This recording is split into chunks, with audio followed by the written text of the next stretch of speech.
Hi, ಎಲ್ರಿಗೂ ನಮಸ್ಕಾರ. ಎಲ್ಲರೂ ಬಂದಿದ್ದು ಭಾಳ ಖುಷಿಯಾಯಿತು. ಯೂಶ್ವಲಿ ನಮ್ಮ ಸಿನಿಮಾ ಈವೆಂಟ್ಸಲ್ಲಿ ಹಿಂಗಾಗೋದು, ನಾನು ನಮ್ಮ ಪತ್ರಕರ್ತರ ಜೊತೆ ಮಾತಾಡಬೇಕಾದ್ರೆ ಅವರು ಬಹಳ ನನಗೆ ಹೇಳ್ತಾ ಇದ್ರು. ಅಂದರೆ ನಾವು ಸಿನಿಮಾ ಈವೆಂಟ್ಗಳು ಇವಾಗ ಹೆಂಗಾಗಿದೆ ಅಂದರೆ, ನೀವು ಒಂದು ಸ್ಟೇಜ್ ಹಾಕಿರ್ತೀರಾ, ಎಲ್ಲರೂ ಬಂದು ಸಿನಿಮಾದವ್ರು ಮಾತಾಡ್ತೀರಾ, ಟೀಮವರು, ಅದು ಒನ್ ಸೈಡೆಡ್ ಆಗಿದೆ. ನಾವು ಕುತ್ಕೊಂಡು ಮಾತಾಡೋಕ್ಕೆ ಆಗ್ತಾಯಿಲ್ಲ, ಇಂಟ್ರ್ಯಾಕ್ಷನ್ ಆಗ್ತಾಯಿಲ್ಲ ಮೊದಲು ಥರ ಅಂತ. ಸೊ ಹಾಗಾಗಿ ನಾನು ಬಹಳ ದಿನ ಆಗಿತ್ತು ಇಂಟ್ರ್ಯಾಕ್ಟ್ ಮಾಡಿ. ಸೊ ಒಂದು ಸರಿ ಎಲ್ಲರನ್ನೂ ಮೀಟ್ ಮಾಡಿ ಕುತ್ಕೊಂಡು ಮಾತಾಡೋಣ ಅಂತ ಹೇಳಿ ಇನ್ವೈಟ್ ಮಾಡಿದ್ದು.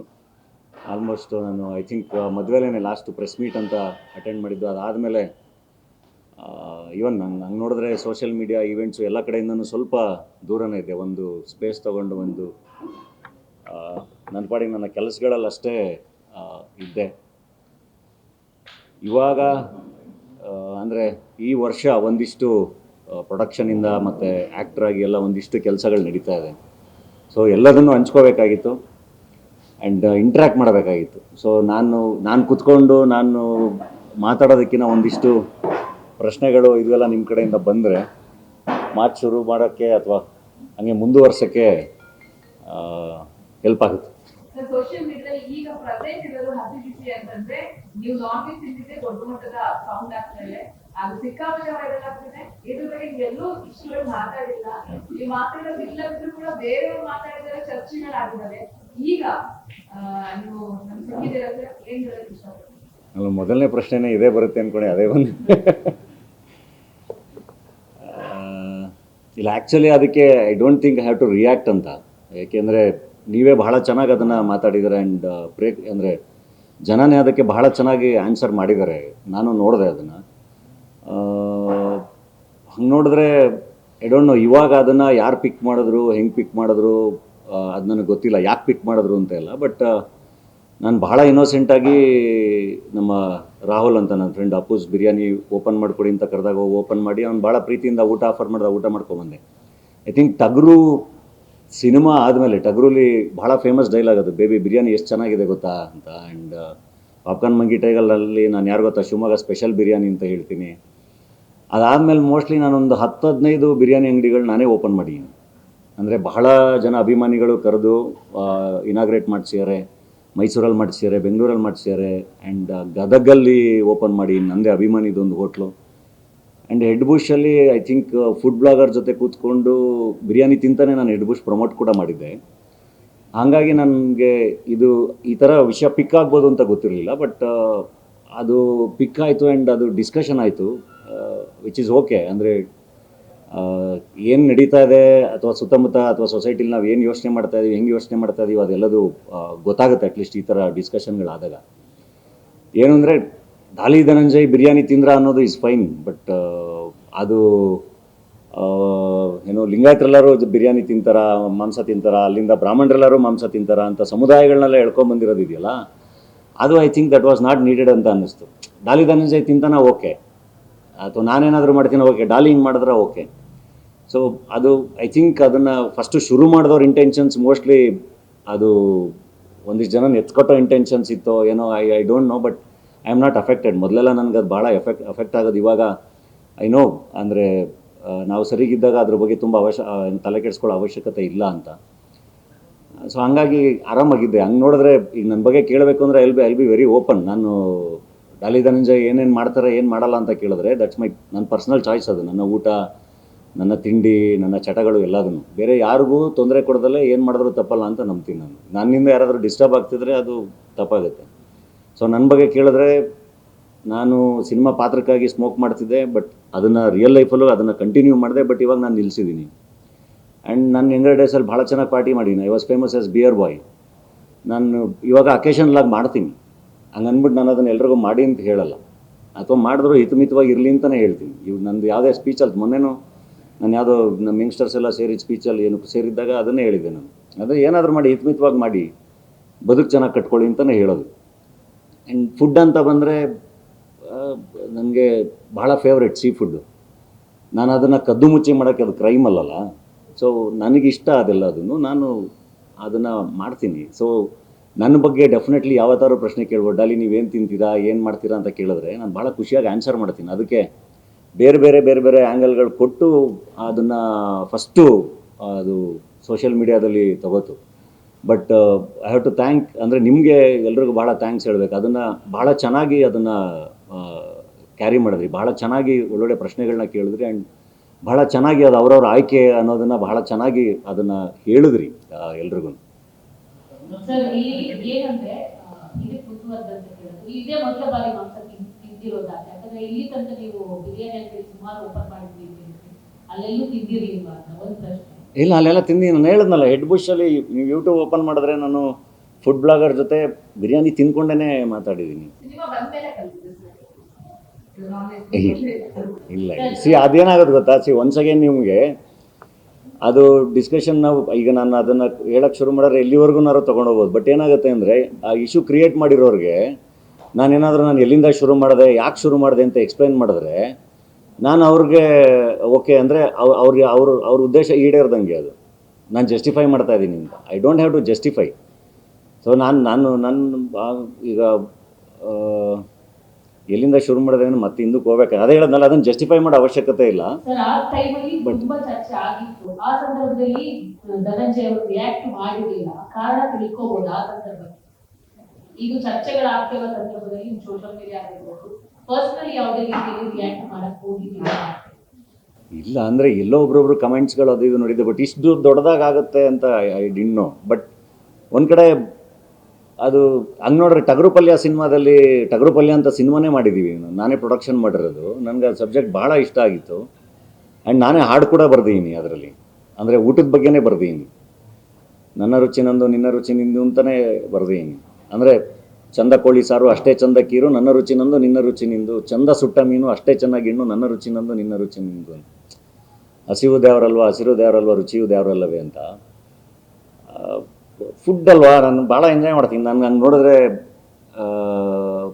ನಮ್ಮ ಮನೇಲಿ ಮಾಡೋ ಚಿತ್ರಾನ್ನದಿಂದ ಹಿಡಿದು ಪುಳಿಯೋಗರೆಯಿಂದ ಹಿಡಿದು ಎಲ್ಲ ಬಿರಿಯಾನಿವರೆಗೂ ಭಾಳ ಇಷ್ಟ ಆಗುತ್ತೆ. ಏನೇನು ಇಷ್ಟ ಆಗುತ್ತೆ ಎಲ್ಲ ಚೆನ್ನಾಗಿ ತಿಂತೀನಿ. ಆ್ಯಂಡ್ ನಾನೊಬ್ಬ ಕಲಾವಿದಲ್ಲ, ನನಗೆ ಭಾಳ ಪ್ರೀತಿಯಿಂದ ಭಾಳ ಜನ ಹೋದ ಕಡೆ ಎಲ್ಲದನ್ನು ಆಫರ್ ಮಾಡ್ತಾರೆ. ನನಗೆ ಅದನ್ನು ಆ ಪ್ರೀತಿನ ರಿಜೆಕ್ಟ್ ಮಾಡಿ ಅಭ್ಯಾಸ ಇಲ್ಲ. ಸೊ ನಾನು ಭಾಳ ಚೆನ್ನಾಗಿ ಅದನ್ನು ಅಕ್ಸೆಪ್ಟ್ ಮಾಡ್ಕೋತೀನಿ.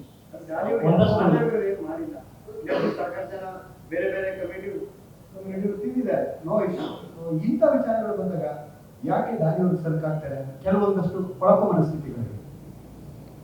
ಡೋಂಟ್ ನೋ, ಅವರೇ ಆನ್ಸರ್ ಮಾಡ್ಬೇಕು ಅದಕ್ಕೆ. ಬಟ್ ಏನು ಅಂದರೆ ಹಿಂಗೆ ಹೇಳೋದು ಅಂದರೆ ನನ್ನ ಬಗ್ಗೆ ಅಷ್ಟೊಂದು ಇನ್ಸೆಕ್ಯೂರ್ ಆಗಿರೋ ಅವಶ್ಯಕತೆ ಇಲ್ಲ. ನಾನು ಯಾರನ್ನೂ ದ್ವೇಷ ಮಾಡಲ್ಲ, ನನ್ನ ಪಡೆಗೆ ನಾನು ಇರ್ತೀನಿ, ನನ್ನ ಕೆಲಸಗಳು ಮಾಡ್ಕೊಂಡಿರ್ತೀನಿ. ಸೊ ಈ ಮಧ್ಯೆ ಈ ಥರದ್ದು ಒಂದೊಂದು ಕ್ರಿಯೇಟ್ ಮಾಡೋ ಅವಶ್ಯಕತೆ ಇಲ್ಲ. ಬಟ್ ಅದು ಒಳ್ಳೇದಕ್ಕಾಗುತ್ತೆ ಅಂದರೆ ಐ ಆಮ್ ಫೈನ್.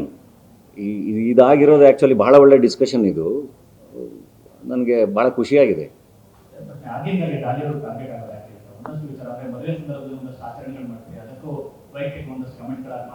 ಇಲ್ಲ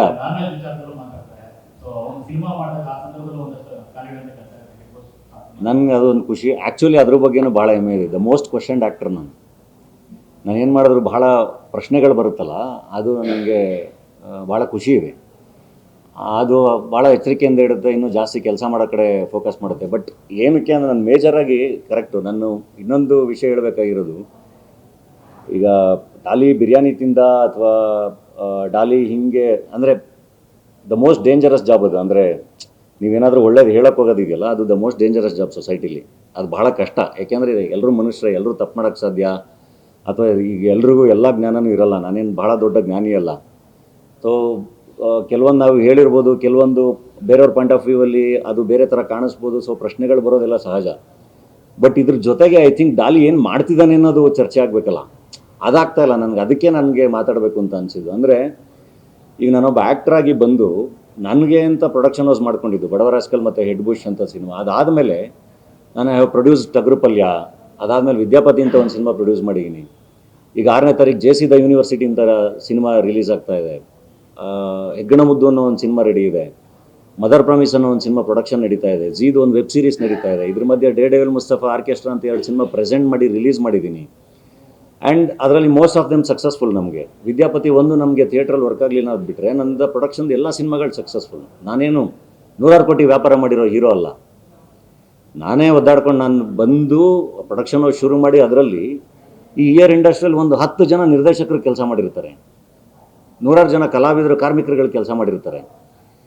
ಆ್ಯಂಡ್ ನಾನೇನೋ ಒಂದು ಬೇರೆ ಏನೋ ಒಂದು ಓದಾಡ್ತಾ ಇದ್ದೀನಲ್ಲ, ಬೇರೆ ಏನೋ ಒಂದು ಕೆಲಸ ಮಾಡ್ತಾ ಇದ್ದೀನಲ್ಲ, ಕಾಂಟ್ರಿಬ್ಯೂಟ್ ಮಾಡ್ತಾ ಇದ್ದೀನಲ್ಲ, ಅದು ಬಿಸ್ನೆಸ್ಸೇ ಹೌದು. ಬಟ್ ಇಂಡಸ್ಟ್ರೀಲಿ ನಾನು ವಾಪಸ್ ಇಲ್ಲ ಇನ್ವೆಸ್ಟ್ ಮಾಡಿ ಏನೋ ಮಾಡ್ತಾ ಇದ್ದೀನಲ್ಲ, ಒಂದಿಷ್ಟು ಜನ ಸೇರ್ಕೊಂಡು ಏನೋ ಕೆಲಸ ಮಾಡ್ತಾ ಇದ್ದಾರಲ್ಲ, ವಾಟ್ ಎವರ್ ದ ರಿಸಲ್ಟ್ಸ್ ಏನು ಬರೋದು ನನಗೂ ಗೊತ್ತಿಲ್ಲ. ಬಟ್ ಆ ರಿಸ್ಕ್ ತೊಗೋತಾ ಇದ್ದೀನಲ್ಲ, ಅದ್ರ ಬಗ್ಗೆ ಮಾತುಕತೆಗಳಾಗಬೇಕಲ್ವಾ. ನಾನು ಏನು ಮಾಡ್ತಾಯಿದ್ದೀನಿ, ಏನು ಕೆಲಸ ಮಾಡ್ತಾಯಿದ್ದೀನಿ ಅಂತ. ಇದು ನಾನು ಹೇಳ್ತಿರೋದು as a producer I am speaking. ಆ್ಯಕ್ಟ್ರಾಗಿನೂ ಕಂಟಿನ್ಯೂಸ್ ಸಿನಿಮಾಗಳು ನಡೀತಾ ಇದೆ. ಐ ಥಿಂಕ್ ಇದು ಬೈ ಜೂನ್ಗೆ 2 ವರ್ಷ ಗ್ಯಾಪ್ ಆಗುತ್ತೆ. ನಾನು ಯೂಶ್ವಲಿ ಗ್ಯಾಪ್ ತೊಗೊಂಡಿರಲಿಲ್ಲ. ಆ್ಯಕ್ಟ್ರಾಗಿ ಕಂಟಿನ್ಯೂಸ್ ಆಗಿ ಅಲ್ಲಿಂದ ಸಿನಿಮಾಗಳು ಬರುತ್ತೆ. ನಾನು ಡೇ ಆ್ಯಂಡ್ ನೈಟ್ ಕೆಲಸ ಮಾಡ್ತಾಯಿದ್ದೀನಿ. ಆ ಕೆಲಸಗಳ ಬಗ್ಗೆನೂ ಮಾತುಕತೆ ಆಗಬೇಕಲ್ವ. ನಾನು ಮೊನ್ನೆ ನಮ್ಮ ಕೇಶವಮೂರ್ತಿ ಸರ್ ಒಂದು ಆರ್ಟಿಕಲ್ ಬರೆದಿದ್ರು, ಮಹೇಶ್ ಬಾಬು ಅವರು AMB ಸಿನಿಮಾಸ್ ಓಪನ್ ಆದಾಗ ಚೇತನ್ ಅಡಿಗೇರ್ ಅವರು ಮಾತಾಡಿದರು.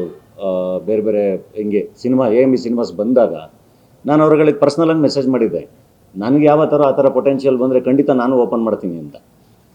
ಸೊ ಚಿಕ್ಕದಾಗಿ ಏನೋ ಪ್ರಯತ್ನ ಮಾಡ್ತಾ ಇದ್ದೀವಲ್ಲ ಇಲ್ಲಿ, ಅಂದರೆ ಏನೋ ಒಂದು ಕಟ್ಟಬೇಕು, ಚೆನ್ನಾಗಿ ಆಗಬೇಕು ಅಂತ, ಅದ್ರ ಬಗ್ಗೆನೂ ಡಿಸ್ಕಷನ್ ಆಗಬೇಕು ಅಂತ, ಅದು ರೀಚ್ ಆಗಬೇಕು ಜಾಸ್ತಿ ಅಂತ.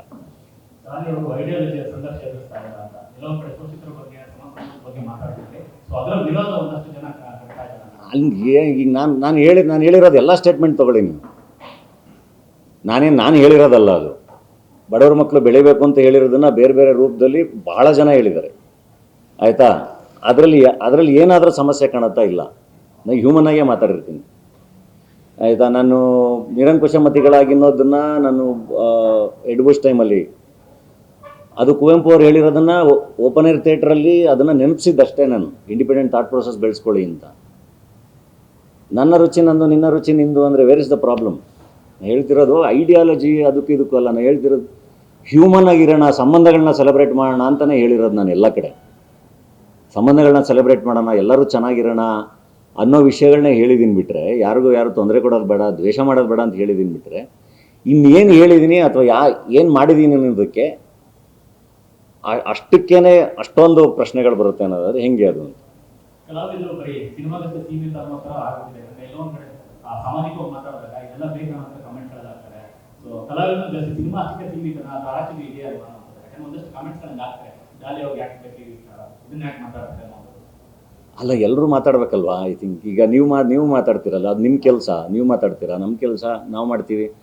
ಈಗ ಕೂತ್ಕೊಂಡು ಇಡೀ ನಮ್ಮ ಫ್ರೆಂಡ್ ಸರ್ಕಲ್ಲೆಲ್ಲ ಕೂತ್ರೆ ಅಲ್ಲಿ ಸಾಫ್ಟ್ವೇರ್ ಇಂಜಿನಿಯರ್ಸ್ ಇರ್ತಾರೆ, ಅಲ್ಲಿ ಎಲ್ಲರೂ ಇರ್ತಾರೆ, ಮೀಡಿಯಾದವ್ರು ಇರ್ತಾರೆ, ಸಿನಿಮಾದವ್ರು ಇರ್ತಾರೆ, ಎಲ್ಲರೂ ಎಲ್ಲದನ್ನು ಡಿಸ್ಕಸ್ ಮಾಡ್ತಾರಲ್ವ.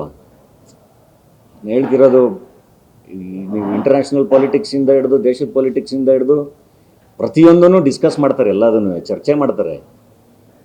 ಆ್ಯಂಡ್ ಅದನ್ನೆಲ್ಲ ಇದೇ ಸರಿ ಇದೇ ತಪ್ಪು ಅಂತ ಕನ್ಕ್ಲೂಷನಿಗೆ ಬರೋಷ್ಟು ಅಥವಾ ಹೀಗೆ ಸ್ಟ್ರೈಟಾಗಿ ಹೇಳೋಷ್ಟು ಬುದ್ಧಿವಂತ ಅಂತೂ ನಾನಲ್ಲ. ನಮಗೇನಂದ್ರೆ ಎಲ್ಲರೂ ಚೆನ್ನಾಗಿರೋಣ ಅಂತ ಅನಿಸುತ್ತೆ ಕೆಲವೊಂದು ಕಡೆ, ಅದನ್ನು ಹೇಳಬೇಕು ಅನಿಸುತ್ತೆ, ಹೇಳ್ತೀನಿ. ಕೊನೆಗೆ ಅದನ್ನು ಈ ಒಂದು ವರ್ಷದಿಂದ ಏನೂ ಬೇಡಪ್ಪ, ನನ್ನ ಸಿನಿಮಾ ಅಷ್ಟೇ ಮಾತಾಡಬೇಕು, ನನ್ನ ಕೆಲಸ ಮಾತಾಡಬೇಕು ಅಂತ ಒಂದು ವರ್ಷದಿಂದ ನನ್ನ ಪಾಡಿಗೆ ನಾನಿದ್ದೆ. ನಾನು ಎಲ್ಲಾದರೂ ಏನಾದ್ರು ಮಾತಾಡ್ತಾ ಇದ್ದ, ಇಲ್ಲ ನನ್ನ ಹತ್ರ ಮಾತಾಡೋಕ್ಕೆ ಏನೂ ಇಲ್ಲ. ನಂದು ಏನೋ ಸಿನಿಮಾಗಳು ರಿಲೀಸ್ ಆಗ್ತಾಯಿದ್ರೆ ಸಿನಿಮಾ ಬಗ್ಗೆ ಮಾತಾಡ್ಬೋದು, ಪ್ರೊಡಕ್ಷನ್ದು ಏನೋ ನಡೀತಾ ಇದ್ದರೆ ಅದ್ರ ಬಗ್ಗೆ ಮಾತಾಡ್ಬೋದು. ಸೊ ಮಾತಾಡೋಕ್ಕೇನು ಇಲ್ಲ ಅಂತಲೇ ಹೇಳಿದ್ದೀನಿ. ನೀವೆಲ್ಲ ಕೇಳಿದಾಗ ಫೋನ್ ಮಾಡಿದಾಗ್ಲೂ ನನ್ನ ಹತ್ರ ಮಾತಾಡೋಕ್ಕೇನು ವಿಷಯ ಇಲ್ಲ ಇರಿ ಅಂತ. ಬಟ್ ನಾನು ಊಟ ಮಾಡಿದ್ದೂ ಮಾತಾಡ್ತಾ ಇದೆ ಅಂತ ಅಂದಾಗ ಐ ಥಿಂಕ್ ದಟ್ಸ್ ಓಕೆ. ಕೆಲವೊಂದನ್ನು ಅನಿಸಿದ್ದನ್ನು ಹೇಳೋವಂಥ ಸ್ವತಂತ್ರ ಅಥವಾ ಫ್ರೀಡಮ್ ಇದೆಯಲ್ಲ, ಅದು ಅದಕ್ಕಿಂತ ಟೇಸ್ಟು ಬೇರೆ ಯಾವುದೂ ಇಲ್ಲ. ಆ ಸ್ವತಂತ್ರ ಕೈ ಹಾಕಿದ್ರೆ ಅದು ನನಗೆ ಅಂತಲ್ಲ, ಯಾರು ಸ್ವತಂತ್ರ ಕೈ ಹಾಕಿದ್ರೂ that will be A problem. ಅದು ಬೇಸಿಕ್ ರೈಟ್ ಅವ್ರದ್ದು. ಸೊ ಅದನ್ನು ಡಿಕ್ಟೇಟ್ ಮಾಡೋಕ್ಕೆ ಶುರು ಮಾಡಿಬಿಟ್ರೆ, ನೀನು ಇದೇ ತಿನ್ನಬೇಕು, ನೀನು ಇದೇ ಮಾಡಬೇಕು, ನೀನು ಇದೇ ಬಟ್ಟೆ ಹಾಕಬೇಕು, ನೀನು ಹಿಂಗೆ ಇರಬೇಕು ಅಂತ, ಅದು ಐ ಥಿಂಕ್ ಡಿಕ್ಟೇಟ್ ಮಾಡೋರಿಗೆ ಸಮಸ್ಯೆ ಕ್ರಿಯೇಟ್ ಮಾಡ್ತಾ ಹೋಗುತ್ತೆ. ಅದು ಸ್ವತಂತ್ರ ಬಹಳ ಇಂಪಾರ್ಟೆಂಟ್ ಅಲ್ಲ. ಅದು ಕ್ರಿಯೇಟಿವ್ ಫ್ರೀಡಮ್ ಇರಲಿ ಅಥವಾ ಊಟ ಇರಲಿ, ಇನ್ನೊಂದು ಮತ್ತೊಂದು, ಐ ಥಿಂಕ್ ಅದ್ರ ರುಚಿ ಬಹಳ ದೊಡ್ಡದು ಯಾವಾಗ. ಸರ್, ಈಗ ತಿರುಮಲದಲ್ಲಿ ನೀವು ಸೋಷಿಯಲ್ ಮೀಡಿಯಾ ಯೂಸ್ ಮಾಡ್ತಾ ಇದ್ರೆ ನಿಮಗೆ ಗೊತ್ತಾಗುತ್ತೆ. ಆ್ಯಂಡ್ ಮನೆಯವ್ರಿಗೆ ಎಷ್ಟು ಇಂಪ್ಯಾಕ್ಟ್ ಆಗಿದೆ ನಿಮ್ಮ ತಂದೆ ತಾಯಿಗೆ ಅವ್ರಿಗೆ? ಇಲ್ಲ, ಅವ್ರಿಗೆ ಅಂದರೆ ಮೊದಲು ಅವ್ರಿಗೆ ಹಿಂದೆ ಇನ್ಸಿಡೆಂಟ್ಗಳಾದಾಗ ಅವ್ರಿಗೆ ಭಾಳ ಬೇಜಾರಾಗಿತ್ತು ಇವೆಲ್ಲ. ಬಟ್ ಇವಾಗ ಅವ್ರಿಗೂ ನಾನು ಅರ್ಥ ಮಾಡಿಸಿದ್ದೀನಿ. ಅಂದರೆ ಪಬ್ಲಿಕ್ ಲೈಫಲ್ಲಿ ಇದ್ದಾಗ ಎಲ್ಲರಿಗೂ ಅದು ಸಹಜ. ಅಂದರೆ ನೀವು ಸೋಷಿಯಲ್ ಮೀಡಿಯಾ ನೋಡಿದ್ರೆ ಐ ಥಿಂಕ್ ಫೇಕ್ ಅಕೌಂಟ್ಗಳಿಂದ ಎಸ್ಪೆಷಲಿ ಯಾರನ್ನು ಬಿಟ್ಟಿದ್ದಾರೆ ಹೇಳಿ ಅಲ್ಲಿ? ಯಾರನ್ನು ಬಿಟ್ಟಿದ್ದಾರೆ? ಯಾರನ್ನೂ ಬಿಟ್ಟಿಲ್ಲ. ಒಂದು ಥರದ ಸ್ಯಾಡಿಸಮ್. ಅಂದರೆ ಫೇಕ್ ಅಕೌಂಟ್ಗಳು ಇಟ್ಕೊಂಡು ನೀವು ತುಂಬ ದೊಡ್ಡವರಿಂದ ಹಿಡಿದು ಲೆಜೆಂಡ್ಸಿಂದ ಹಿಡಿದು ಯಾರನ್ನೂ ಬಿಡ್ತಾ ಇಲ್ಲ ಅಲ್ಲಿ. ಯಾರು ಹೆಂಗೆ ಬೇಕಾದರೂ ಏನು ಬೇಕಾದರೂ ಹಾಕ್ಬೋದಲ್ಲ. ಮೊದಲೆಲ್ಲ ಆದರೆ ಕುತ್ಕೊಂಡು ಬರೆದು ಯೋಚನೆ ಮಾಡಿ ಒಂದು 100 ಸರಿ ತಿದ್ದಿ ಅದಾದಮೇಲೆ ಅದನ್ನು ಪೋಸ್ಟ್ ಮಾಡ್ತಾಯಿದ್ವಿ. ಇವಾಗ ಹಂಗೆ ಇಲ್ವಲ್ಲ, ಇಮಿಡಿಯೇಟ್ ಪೋಸ್ಟ್ ಮಾಡ್ಬೋದಲ್ಲ. ಹಿಂಗೆ ಬರೋದು ಹಿಂಗೆ ಪೋಸ್ಟ್, ಅವ್ರಿಗೆ ಅದು ಸರಿನೋ ತಪ್ಪು ಅಂತ ಯೋಚನೆ ಮಾಡೋ ಅಷ್ಟರಲ್ಲಿ ಪೋಸ್ಟ್ ಮಾಡಿಬಿಟ್ಟಿರ್ತಾರೆ. ಇನ್ನು ಫೇಕ್ ಅಕೌಂಟ್ಗಳು ತೆಗೆದ್ರೆ ಆ್ಯಕ್ಚುಲಿ ಅರ್ಧ ಪ್ರಾಬ್ಲಮ್ಗಳು ಸಾಲ್ವ್ ಆಗುತ್ತೆ. ಬಟ್ ಫೇಕ್ ಅಕೌಂಟ್ಗಳನ್ನ ಹೆಂಗೆ ತೆಗೆಯೋದು ಯಾರಿಗೂ ಗೊತ್ತು. ಅದಕ್ಕೆ ಒಂದಿಷ್ಟು ಕಲಾವಿದರೇ ಸಪೋರ್ಟ್ ಮಾಡ್ತಿದ್ದಾರೆ. ಆ ಕಲಾವಿದರಿಂದ ಆಗಲ್ಲ. I think the most question should be leaders. ನಮ್ಮನ್ನು ಆಳ್ತಿರೋರನ್ನ ಜಾಸ್ತಿ ಕ್ವಶನ್ ಮಾಡಬೇಕಲ್ಲ ನಾವು. ಅವ್ರನ್ನ ಕ್ವಶನ್ನೇ ಮಾಡ್ತಾ ಇಲ್ಲ. ಐ ಥಿಂಕ್ ನಾವು ಡಿವೈಡ್ ಆಗಿಬಿಟ್ಟಿದ್ದೀವಿ. ಅಂದರೆ ಹೆಂಗೆ ಅಂದರೆ ಇವರು ನಾನು ಇವ್ರ ಕಡೆ, ನಾವು ಇವ್ರ ಕಡೆ ಅಂತ. The most question should be leaders. ನಾವು ಜನ ಅವ್ರನ್ನ ಪ್ರಶ್ನೆ ಮಾಡೋದು ನಿಲ್ಲಿಸ್ಬಿಟ್ಟಿದ್ದೀವಿ. ಪಕ್ಷಾತೀತವಾಗಿ ಸಾವಿರಾರು ಕೋಟಿ ಲಕ್ಷಾಂತರ ಕೋಟಿ ಮಾಡ್ಕೊಂಡು ಅವರೆಲ್ಲ ಆರಾಮಾಗಿದ್ದಾರೆ.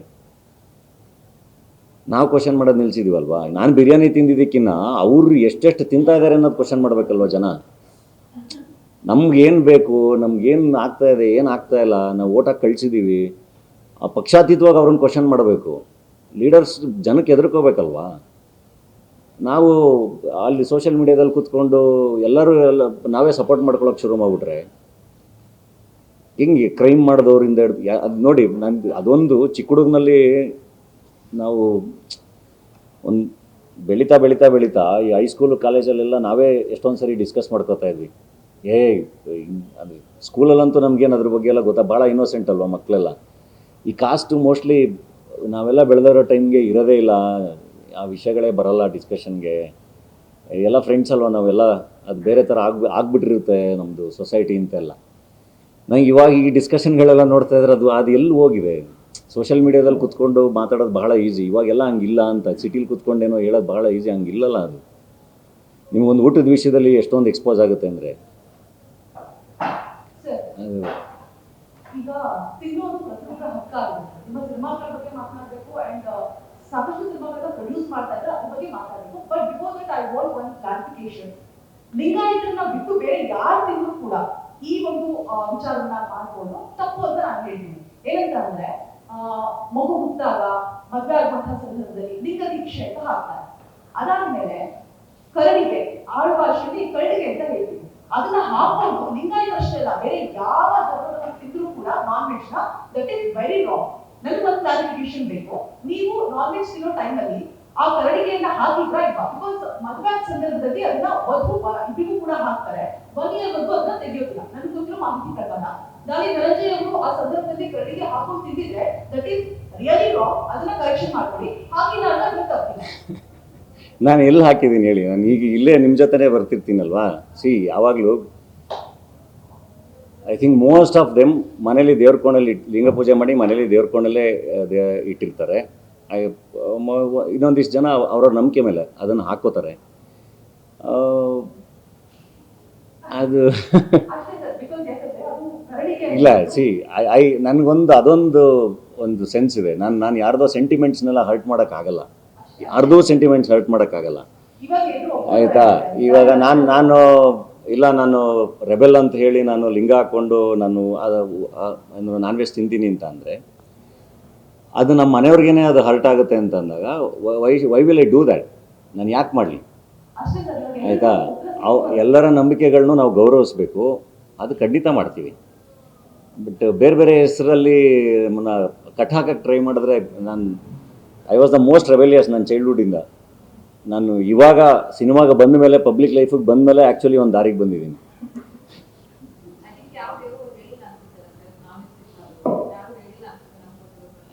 ಅದೆಲ್ಲದೂ ಅವ್ರವ್ರ personal choice. And I don't no ಅಂದರೆ ಇನ್ನೊಂದಿಷ್ಟು ಇದೆ. ಅಂದರೆ ವಚನಗಳು ಹೇಳ್ತೀರಾ ನೀವು, ಅದು ಹೆಂಗೆ ನಾನ್ ವೆಜ್ ತಿಂತೀರಾ ಅಂತಲೂ ಈಗ ಮೊನ್ನೆ ಉಮಾಶ್ರೀಯಮ್ಮನೂ ಕೇಳಿದ್ದಾರೆ. ಬಸವತತ್ವ ಹೇಳಿದ್ಮೇಲೆ ಮಾಂಸಾಹಾರ ಮಾಡ್ಬೋದಾ ಅಂತ. ಅದಕ್ಕೆ ಉಮಾಶ್ರೀಯಮ್ಮ ಭಾಳ ಚೆನ್ನಾಗಿ ಆನ್ಸರ್. ನಾನು ಹೇಳ್ತಿರೋದು ನಾನು ಆನ್ಸರ್ ಮಾಡೋದೇ ಅವಶ್ಯಕತೆ ಇಲ್ಲ. ಎಷ್ಟೊಂದು ಜನ ಅವರೇ ಆನ್ಸರ್ ಮಾಡಿದ್ದಾರೆ. ಈಗ ನಾನು ಅಂದರೆ ಬಸವ ನನಗೂ ಸೇರಿದವನು, ನಾನು ವಚನಗಳನ್ನ ಹೇಳ್ತೀನಿ, ಬಸವ ತತ್ವದ ಬಗ್ಗೆ ನಾನು ಮಾತಾಡ್ತೀನಿ. ಹಂಗಂದರೆ ನಾನು ನಾನ್ ವೆಜ್ ತಿಂತೀನಿ ಅಂದ ತಕ್ಷಣ ನಾನು ಬಸವಣ್ಣನ ವಚನ ಹೇಳಂಗಿಲ್ವಾ ಅಂತ. ಸೊ ನಾನು ಹೇಳ್ತಿರೋದು ಇದೆಲ್ಲದಕ್ಕಿಂತ ಹೆಚ್ಚಾಗಿರೋ ವಿಷಯಗಳು ಭಾಳ ಚೆನ್ನಾಗಿ ಹೇಳಿದಾರಲ್ವ ಅವರು ಅಂತಲ್ಲ. ಈ ನಾವು ಯಾರ್ಯಾರನ್ನ ಸ್ಟ್ಯಾಚ್ಯೂ ಮಾಡಿ ನಿಲ್ಸಿದ್ದೀವಲ್ಲ ಎಲ್ಲರೂ ಭಾಳ ಮನುಷ್ಯರಾಗಿ ಬದುಕಿ ಅಂತಲೇ ಹೇಳಿರೋದು. ಎಲ್ಲರೂ ಹೊಡೆದಾಡಬೇಡಿ, ಪ್ರೇಮಿಸಿ, ಚೆನ್ನಾಗಿರಿ ಖುಷಿಯಾಗಿ ಅಂತಲೇ ಹೇಳಿರೋದು. ಯಾರು ಏನು ನೀವು ಹೊಡೆದಾಡಿ ಅಂತ ಹೇಳಿಲ್ಲ. ಬಟ್ ಹಂಗೆ ಹೇಳ್ದವ್ರನ್ನೆಲ್ಲ ಸ್ಟ್ಯಾಚ್ಯೂ ಮಾಡಿ ನಿಲ್ಲಿಸಿ ನಾವೇನೇನು ಮಾಡ್ಬೇಕು ಮಾಡ್ತಾಯಿದ್ದೀವಿ ಅಷ್ಟೇ. ಧನಂಜಯ ಅವರು ಜನಗಳ ಬಗ್ಗೆ ಜನರ ಪರವಾಗಿ ಮಾತಾಡೋಕ್ಕೆ ಯಾವತ್ತೂ ಹಿಂದೆ ಹಾಕಿಲ್ಲ. ಬಟ್ ಇತ್ತೀಚಿನ ದಿನಗಳಲ್ಲಿ ಪದೇ ಪದೇ ಈ ಥರ ವಿರೋಧಗಳನ್ನ ಅಂದರೆ ಬೇಕು ಅಂತ ಮಾತಾಡೋದು ನಾನಾಗಿ ಆಗ್ತಾ ಗೊತ್ತಿಲ್ಲ. ಆ ಥರ ಪದೇ ಪದೇ ವಿರೋಧ ವ್ಯಕ್ತ ಆಗ್ತಾ ಇರೋದ್ರಿಂದ ಮುಂದಿನ ದಿನಗಳಲ್ಲಿ ಏನಾದರೂ ಮಾತಾಡಬೇಕಂದ್ರೆ ಮನಸ್ಸಿಂದ ಮಾತಾಡಬೇಕು ಅಂದ್ರೂ ಕೂಡ ಒಂದ್ಸತಿ ಯೋಚನೆ ಮಾಡೋ ಥರ ನಿಮ್ಗೆ ಆಗಿದೆ. ಇದು ಮೊದಲನೇ ಪ್ರಶ್ನೆ. ಎರಡನೇದು, ಈ ಥರ ನಟರು ಅಥವಾ ಪ್ರೊಡ್ಯೂಸರ್ಸು ಈ ಥರ ರಿಯಾಕ್ಟ್ ಮಾಡಿದಾಗ ಅವ್ರು ಪ್ರೊಡ್ಯೂಸ್ ಮಾಡೋ ಸಿನಿಮಾ ಆಗಲಿ ಅಥವಾ ನಟಿಸಿರೋ ಸಿನಿಮಾಗಳು ಬಂದಾಗ ಅದಕ್ಕೆ ಕೆಲವೊಂದು ಕಡೆ ತೊಂದರೆಗಳನ್ನ ಮಾಡುವಂಥ ಎಲಿಮೆಂಟ್ಸ್ ಕೂಡ ಇರ್ತಾರೆ. ಅದನ್ನ ಆಂಗಲ್ ಮೈಂಡಲ್ಲಿ ಇಟ್ಕೊಂಡ್ರೆ ಏನು ಅನ್ಸುತ್ತೆ ನಿಮಗೆ? ಅಂದರೆ ಮುಂದೆ ಮಾತಾಡಬೇಕು ಮಾತಾಡಬಾರ್ದು ಅನ್ನೋದ್ರ ಬಗ್ಗೆ ಏನಾದ್ರು ಮನಸ್ಸಲ್ಲಿ ಮೂಡಿದೆ ಈ ಸಂದರ್ಭದಲ್ಲಿ? ಇಲ್ಲ, ಐ ಥಿಂಕ್ ಅವಶ್ಯಕತೆ ಇದ್ದಾಗ ವಾಯ್ಸ್ ಇರಲೇಬೇಕಾಗುತ್ತೆ. ನಂದು ಅಂತಲ್ಲ, ಎಲ್ರದ್ದು ವಾಯ್ಸ್ ಇರಲೇಬೇಕಾಗುತ್ತೆ. ಯಾಕೆಂದರೆ ಎಲ್ಲರೂ ನಾವೆಲ್ಲ ಇಲ್ಲೇ ಇರಬೇಕಲ್ವಾ, ನಾವು ಬದುಕಬೇಕಲ್ವಾ. ಸೊ ಐ ಥಿಂಕ್ ಸಿಸ್ಟಮ್ ಅಂದರೆ ಹಿಂಗೆ ಹೇಳಿ ಸಿಸ್ಟಮಲ್ಲಿ ಏನೋ ನಡೀತಿರ್ಬೇಕಾದ್ರೆ ಅದು ಸರಿ ಹೋಗ್ತಿಲ್ಲ ಅಂತ ಅನ್ನಿಸ್ದಾಗ ನಮ್ಮ ಒಪಿನಿಯನ್ ಹೇಳೋದು ಅದೇನು ತಪ್ಪಲ್ಲ. ಹಂಗಾಗಿ ನನಗೇನು ಆ ಥರದ್ದು ಯಾವುದೇ ಭಯ ಇಲ್ಲ. ಬಟ್ ಎಷ್ಟೊಂದು ಸರಿ ಎಲ್ಲದನ್ನು ಯೋಚನೆ ಮಾಡ್ತಾ ಇದ್ಯಾವುದಕ್ಕೂ ಅರ್ಥ ಇಲ್ಲ ಅಂದ್ಬಿಟ್ಟು ಕೊನೆಗೆ ಮಾತಾಡೋದಕ್ಕೇ ಅರ್ಥ ಇಲ್ಲ ಅಂತ ಅನ್ಸ್ಬಿಟ್ಟು ಸುಮ್ಮನಿರ್ತೀನಿ. ಅದು ಒಂದೊಂದು ಸರಿ ಒಂದೊಂದು ಅನಿಸ್ತಾ ಇರುತ್ತೆ. ಬಟ್ ಡೆಫಿನೆಟ್ಲಿ ವಾಯ್ಸ್ ಇರಬೇಕು ಅನ್ನೋ ಕಡೆ ಇರಲೇಬೇಕು. ನನಗೆ ಅನಿಸಿದ್ದು ಖಂಡಿತ ಹೇಳ್ತೀನಿ. So I might be wrong, ಅದು ಇನ್ನೊಂದು ಚರ್ಚೆ ಆಗ್ಬೋದು, ನಾನು ಹೇಳಿರೋ ತಪ್ಪಾಗ್ಬೋದು. ಓಕೆ, ನಾನು ಆ ಚರ್ಚೆ ಆದಾಗ ನಾನೊಂದಿಷ್ಟು ಕಲಿಬೋದು. ಸೊ ಅದು ನನ್ನ ಅಪ್ರೋಚ್ ಇರುತ್ತೆ. ನಾನು ಹೇಳಿದ್ದೆ ಸರಿ, ಇದೇ ವಾದ ಅಥವಾ ನನಗೆ ಗೊತ್ತು ಹಂಗಿರಲ್ಲ. ಜಗತ್ತಲ್ಲಿ ಎಷ್ಟೊಂದು ವಿಷಯಗಳು ನಡೀತಾ ಇರುತ್ತೆ. ಎಲ್ಲದ್ರ ಬಗ್ಗೆ ನಮಗೆ ಇದೇ ಸರಿ ಅಂತ ಹೇಳೋಕ್ಕೆ ಹೆಂಗೆ ಗೊತ್ತಾಗುತ್ತೆ? ಕಲಾವಿದರಲ್ಲಿ ಕೆಲವರು ತುಂಬಾ ದೊಡ್ಡ ಧ್ವನಿ, ಅಂದರೆ ಧನಂಜಯ ಅವರಾಗಿರ್ಬೋದು, ಪ್ರಕಾಶ್ ರಾಜ್ ಅವರಾಗಿರ್ಬೋದು, ಸಾಯಿ ಪಲ್ಲವಿ ಆಗಿರ್ಬೋದು, ಈ ತರದ ಪ್ರಮುಖ ಧ್ವನಿಗಳನ್ನ ಸ್ವಲ್ಪ ಸೈಲೆನ್ಸ್ ಮಾಡಿದ್ರೆ ಉಳಿದ ದೊಡ್ಡ ಲಾರ್ಜ್ ಆಡಿಯನ್ಸ್ ಸೈಲೆಂಟ್ ಆಗ್ತಾರೆ. ಅವರು ಹಿಂದೆ ಅನ್ನೋಂಥ ಹುನ್ನಾರ ಏನಾದ್ರು ಕಾಣಿಸುತ್ತೆ. ಕೃತಿಗಳ ಮೂಲಕ ಮಾತಾಡಬೇಕಷ್ಟೆ. ಇವಾಗ ಏನಂದರೆ ಎಲ್ಲದೂ ಪೊಲಿಟಿಸೈಸ್ ಮಾಡ್ತಾರೆ. ಎಲ್ಲದಕ್ಕೂ ಒಂದು ಬೇರೆ ಬೇರೆ ಆ್ಯಂಗಲ್ಗಳು ನಡೀತಾ ಇರುತ್ತೆ. ಸೊ ಅಂದರೆ ನಾನು ಐ ಆಮ್ ವೆರಿ ಇಂಡಿಪೆಂಡೆಂಟ್. ನಂದೇನಿದೆ ಅದನ್ನು ನನ್ನ ಕೃತಿಗಳ ಮೂಲಕ ಮಾತಾಡ್ಬೋದು, ಅಥವಾ ನನಗನ್ಸಿದ್ದು ನಾನು ಮಾತಾಡ್ತೀನಿ. ಸರ್, ಇವಾಗ ಇಷ್ಟು ದಿನಗಳಲ್ಲಿ ಎಲ್ಲರನ್ನ ಮೀಡಿಯಾದವ್ರನ್ನ ಜೊತೆಗೂಡಿ ತುಂಬಾ ಟೈಮೇ ಕಳೆದೋಗಿತ್ತು. ಈ ಒಂದು ಸುದ್ದಿ ಪ್ರಚಲಿತ ಬಂದ ಮೇಲೆ ಸೋಷಿಯಲ್ ಮೀಡಿಯಾದಲ್ಲಿ ಡಿಸ್ಕಷನ್ ಬಂದ ಮೇಲೆ ಸಡನ್ ಆಗಿ ಇವತ್ತು ಮೀಟ್ ಆಗ್ತಿದ್ದೀರಾ? ಸೊ ಯಾವ ಕಾರಣಕ್ಕೆ?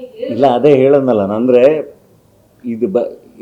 ಇದು ಅಲ್ಲ. ಅಂದರೆ ನಾನೇನೋ ಮಾಡ್ತಾ ಇದ್ದೀನಲ್ಲ, ನಾನು ಒಂದಿಷ್ಟು ಕೆಲಸಗಳು ಮಾಡ್ತಾ ಇದ್ದೀನಲ್ಲ, I think that should be appreciated. ಅದನ್ನು ನಾನು ಆಡಿಯನ್ಸ್ಗೆ ಹೇಳಬೇಕಾಗಿತ್ತು, ಅದನ್ನು ನಿಮ್ಮ ಜೊತೆ ಹಂಚ್ಕೋಬೇಕಾಗಿತ್ತು. ನನ್ನ ಸಿನಿಮಾಗಳು ಈ ಸಂದರ್ಭದಲ್ಲಿ ಇದಕ್ಕೆ ಕ್ಲಾರಿಟಿ ಕೊಡಕ್ಕೆ ಅಂತಲೇ ಕ್ಲಾರಿಟಿ ಅಂತಲ್ಲ, ಅಂದರೆ more than that I think ಇದ್ರ ಬಗ್ಗೆ ಮಾತಾಡಬೇಕು. ನಾನು ಇದಕ್ಕೆ ಕ್ಲಾರಿಟಿ ಕೊಡೋಕ್ಕೆ ಅಂತ ಮಾಡಿದ್ರೆ, ಈಗ ನೀವೆಲ್ಲ ಸಿಕ್ಕರಲ್ಲ, ನೀವು ಪ್ರಶ್ನೆ ಕೇಳಿದ್ರೆ ಚರ್ಚೆ ಮಾಡ್ತಾ ಇದ್ದೀನಿ. ನಾನು ಹೇಳ್ತೀನಲ್ಲ, ಇದಕ್ಕೆ ಕ್ಲಾರಿಟಿ ಕೊಡೋ ಅವಶ್ಯಕತೆನೇ ಇಲ್ಲ. ಎಲ್ರಿಗೂ ಅರ್ಥ ಆಗುತ್ತೆ, ಅದು ತುಂಬ ಚೆನ್ನಾಗಿ ಅರ್ಥ ಆಗುತ್ತೆ. And people are sensible. ಎಲ್ಲರೂ ಇಲ್ಲೇ ಇರೋದಲ್ವಾ, ಎಲ್ರಿಗೂ ಗೊತ್ತಿರುತ್ತೆ. ನಾನು ಈಗ ಆಚೆ ಕಡೆ ನಾನು ಜನಗಳ ಜೊತೆನೇ ಇರ್ತೀನಲ್ವ, ನಾನು ಮಾತಾಡಿಸ್ತೀನಲ್ವ. ಸೊ ಅವ್ರದ್ದು ಪಲ್ಸ್ ಗೊತ್ತಾಗುತ್ತೆ. ಅವ್ರು ಬಂದು ಸಿಕ್ಕಿದಾಗ ಅವ್ರು ಏನು ಹೇಳ್ತಾರೆ ಅನ್ನೋದು. ಸೊ ಏನೋ ಅದರಿಂದ ಏನು ಕೆಟ್ಟದ್ದೇನೂ ಆಗಿಲ್ಲ, ಅಥವಾ ಅದರಿಂದ ಏನೋ ಹಿಂಗಾಗೋಯ್ತು ಡಾಲಿ ಹಿಂಗೆ ಮಾಡಿದ್ರು ಹಂಗಿಲ್ಲಲ್ಲ.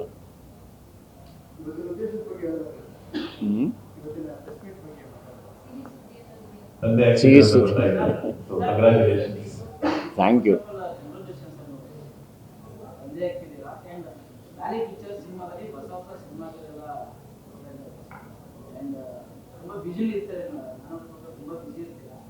ಈ ವರ್ಷ ಹೊಸ ವರ್ಷದಲ್ಲಿ ಏನೇನು ಕಡೆ ಹಾಕೊಂಡಿರ್ತಾರೆ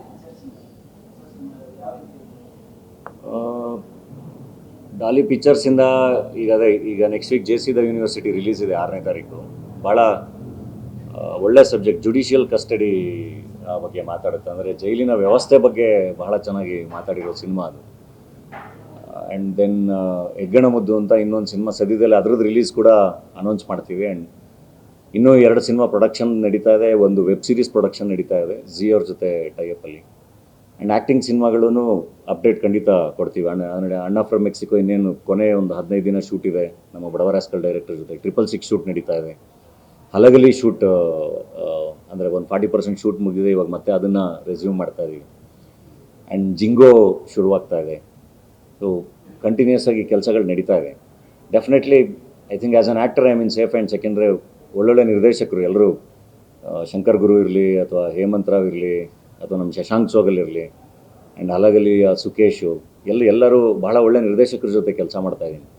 ಸೊ ಆ್ಯಕ್ಟ್ರಾಗಿ ಭಾಳ ಒಳ್ಳೆ ಪ್ರಾಜೆಕ್ಟ್ಸ್ಗಳ ಜೊತೆ ಬರ್ತೀನಿ. ಆ್ಯಂಡ್ ಪ್ರೊಡಕ್ಷನ್ ಡೆಫಿನೆಟ್ಲಿ ಅಂದರೆ ಹೊಸ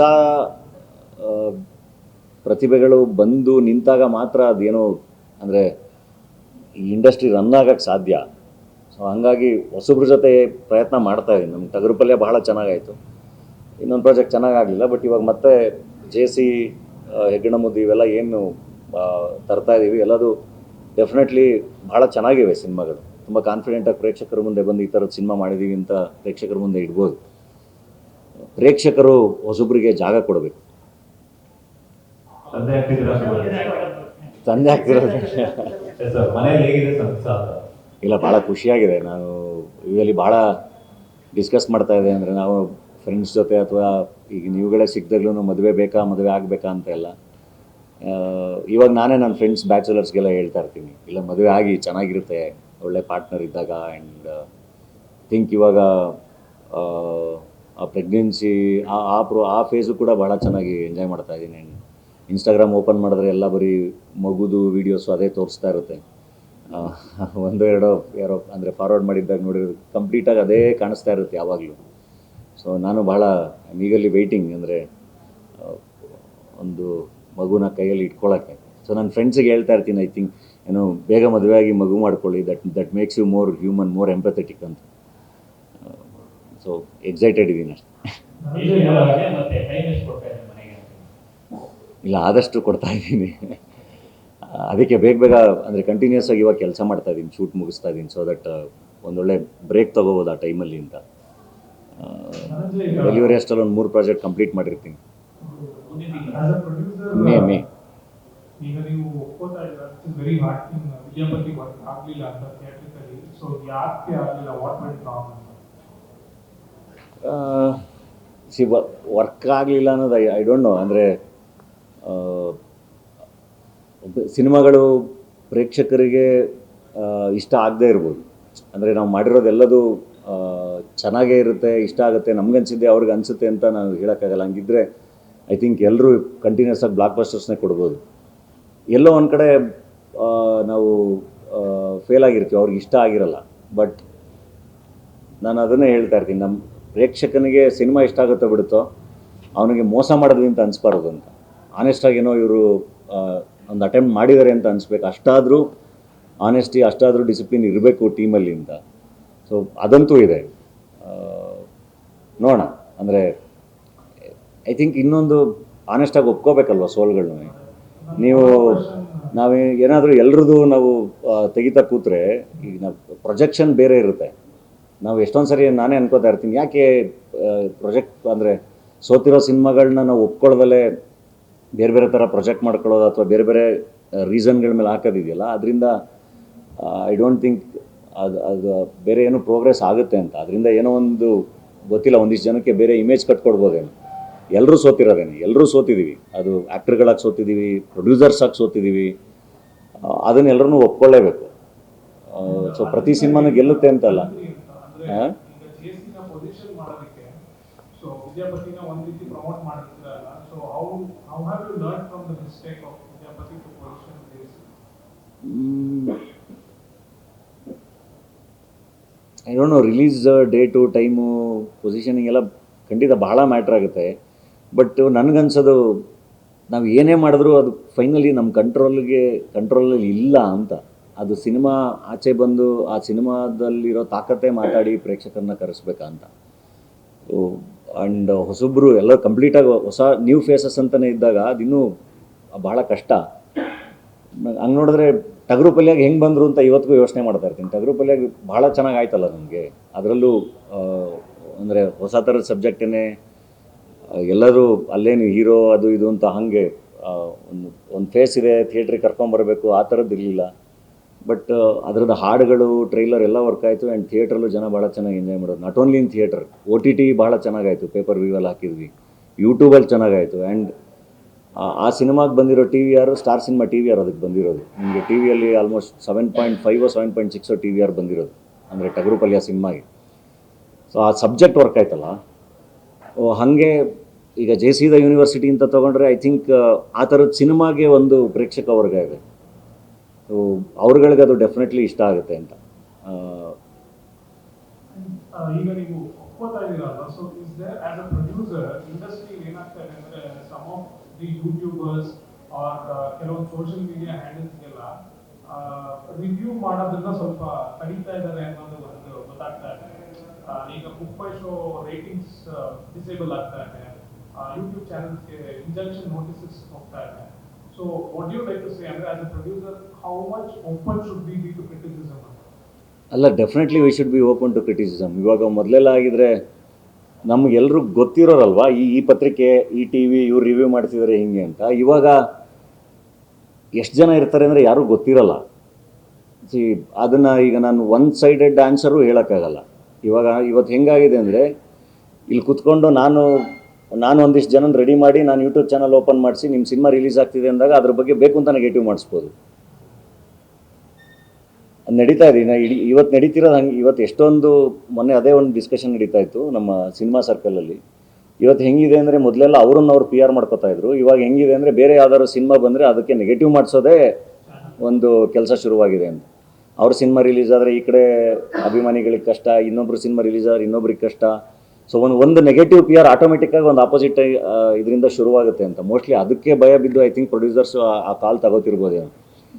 ಬಟ್ ನಾನು ನಂಬೋದು, ಒಂದು ಸಿನಿಮಾ ಭಾಳ ಚೆನ್ನಾಗಿದ್ರೆ ಐ ಥಿಂಕ್ ಪ್ರೇಕ್ಷಕ ಮಾತಾಡ್ತಾನಲ್ಲ, ಏನೇ ನೆಗೆಟಿವ್ ರಿವ್ಯೂ ಏನೇ ಮಾತಾಡಿದ್ರು ಅದು ಇನ್ನೊಂದು ಆಪೋಸಿಟ್ಟು ಒಳ್ಳೆ ಅಲೆನ ಅದು ಕ್ರಿಯೇಟ್ ಮಾಡುತ್ತೆ. ಅವ್ರು ಎಷ್ಟು ನೆಗೆಟಿವ್ ಮಾಡಿದ್ರು ಒಂದು ಒಳ್ಳೆ ಸಿನಿಮಾ ಅದು ಏನಾಗಬೇಕು ಅದು ಹಾಗೆ ಆಗುತ್ತೆ ಅಂತ. ಸರ್, ಹಾಗಂತ ಅಂದ್ಕೊಂಡು ಒಂದು ವಿಮರ್ಶೆಯನ್ನೇ ಬೇಡ ಅಂತ ಹೇಳೋದು ಎಷ್ಟು ಮಟ್ಟಿಗೆ ಸರಿ ಅಂತ. ಅಂದ್ರೆ ಹೌದು, ವಿರೋಧ ಬರ್ಬೋದು, ನೆಗೆಟಿವ್ ಇದು ಬರ್ಬೋದು, ಅದರ ಅರ್ಥ ವಿಮರ್ಶೆನೇ ಬೇಡ ಅಂತ ಹೇಳೋದಲ್ಲ. ಅಲ್ಲ, ಖಂಡಿತ ವಿಮರ್ಶೆ ಬೇಡ ಅಂತ ಹೇಳಕ್ಕೆ ಸಾಧ್ಯನೇ ಇಲ್ಲ, ಹೇಳಬಾರ್ದು.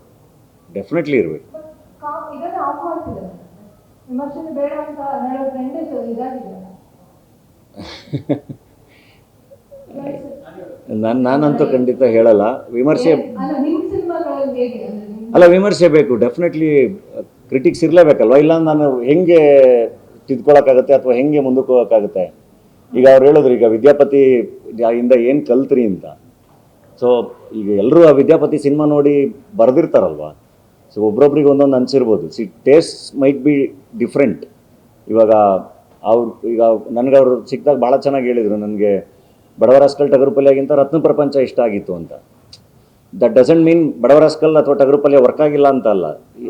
ರತ್ನ ಪ್ರಪಂಚ ಸಖತ್ತಾಗಿ ವರ್ಕ್ ಆಗಿದೆ, ಇವು ಎರಡು ಅಷ್ಟೇ ಚೆನ್ನಾಗಿ ವರ್ಕ್ ಆಗಿದೆ. So taste will be different. But ಅಲ್ಲೊಂದು ಆನೆಸ್ಟಾಗಿ ಅವರೊಂದು ರಿವ್ಯೂ ಬರೀತಾರಲ್ಲ, ಅದು ಬಹಳ ಇಂಪಾರ್ಟೆಂಟ್ ಅಲ್ಲ. ಸೊ ಅದು ಬೇಕೇ ಬೇಕು. ನೀವು ಆಫ್ ಮಾಡಲ್ಲ ಮುಂದಿನ ಈಗ ಖಂಡಿತ ಮಾಡಲ್ಲ, ಖಂಡಿತ ಮಾಡಲ್ಲ. ಆ್ಯಂಡ್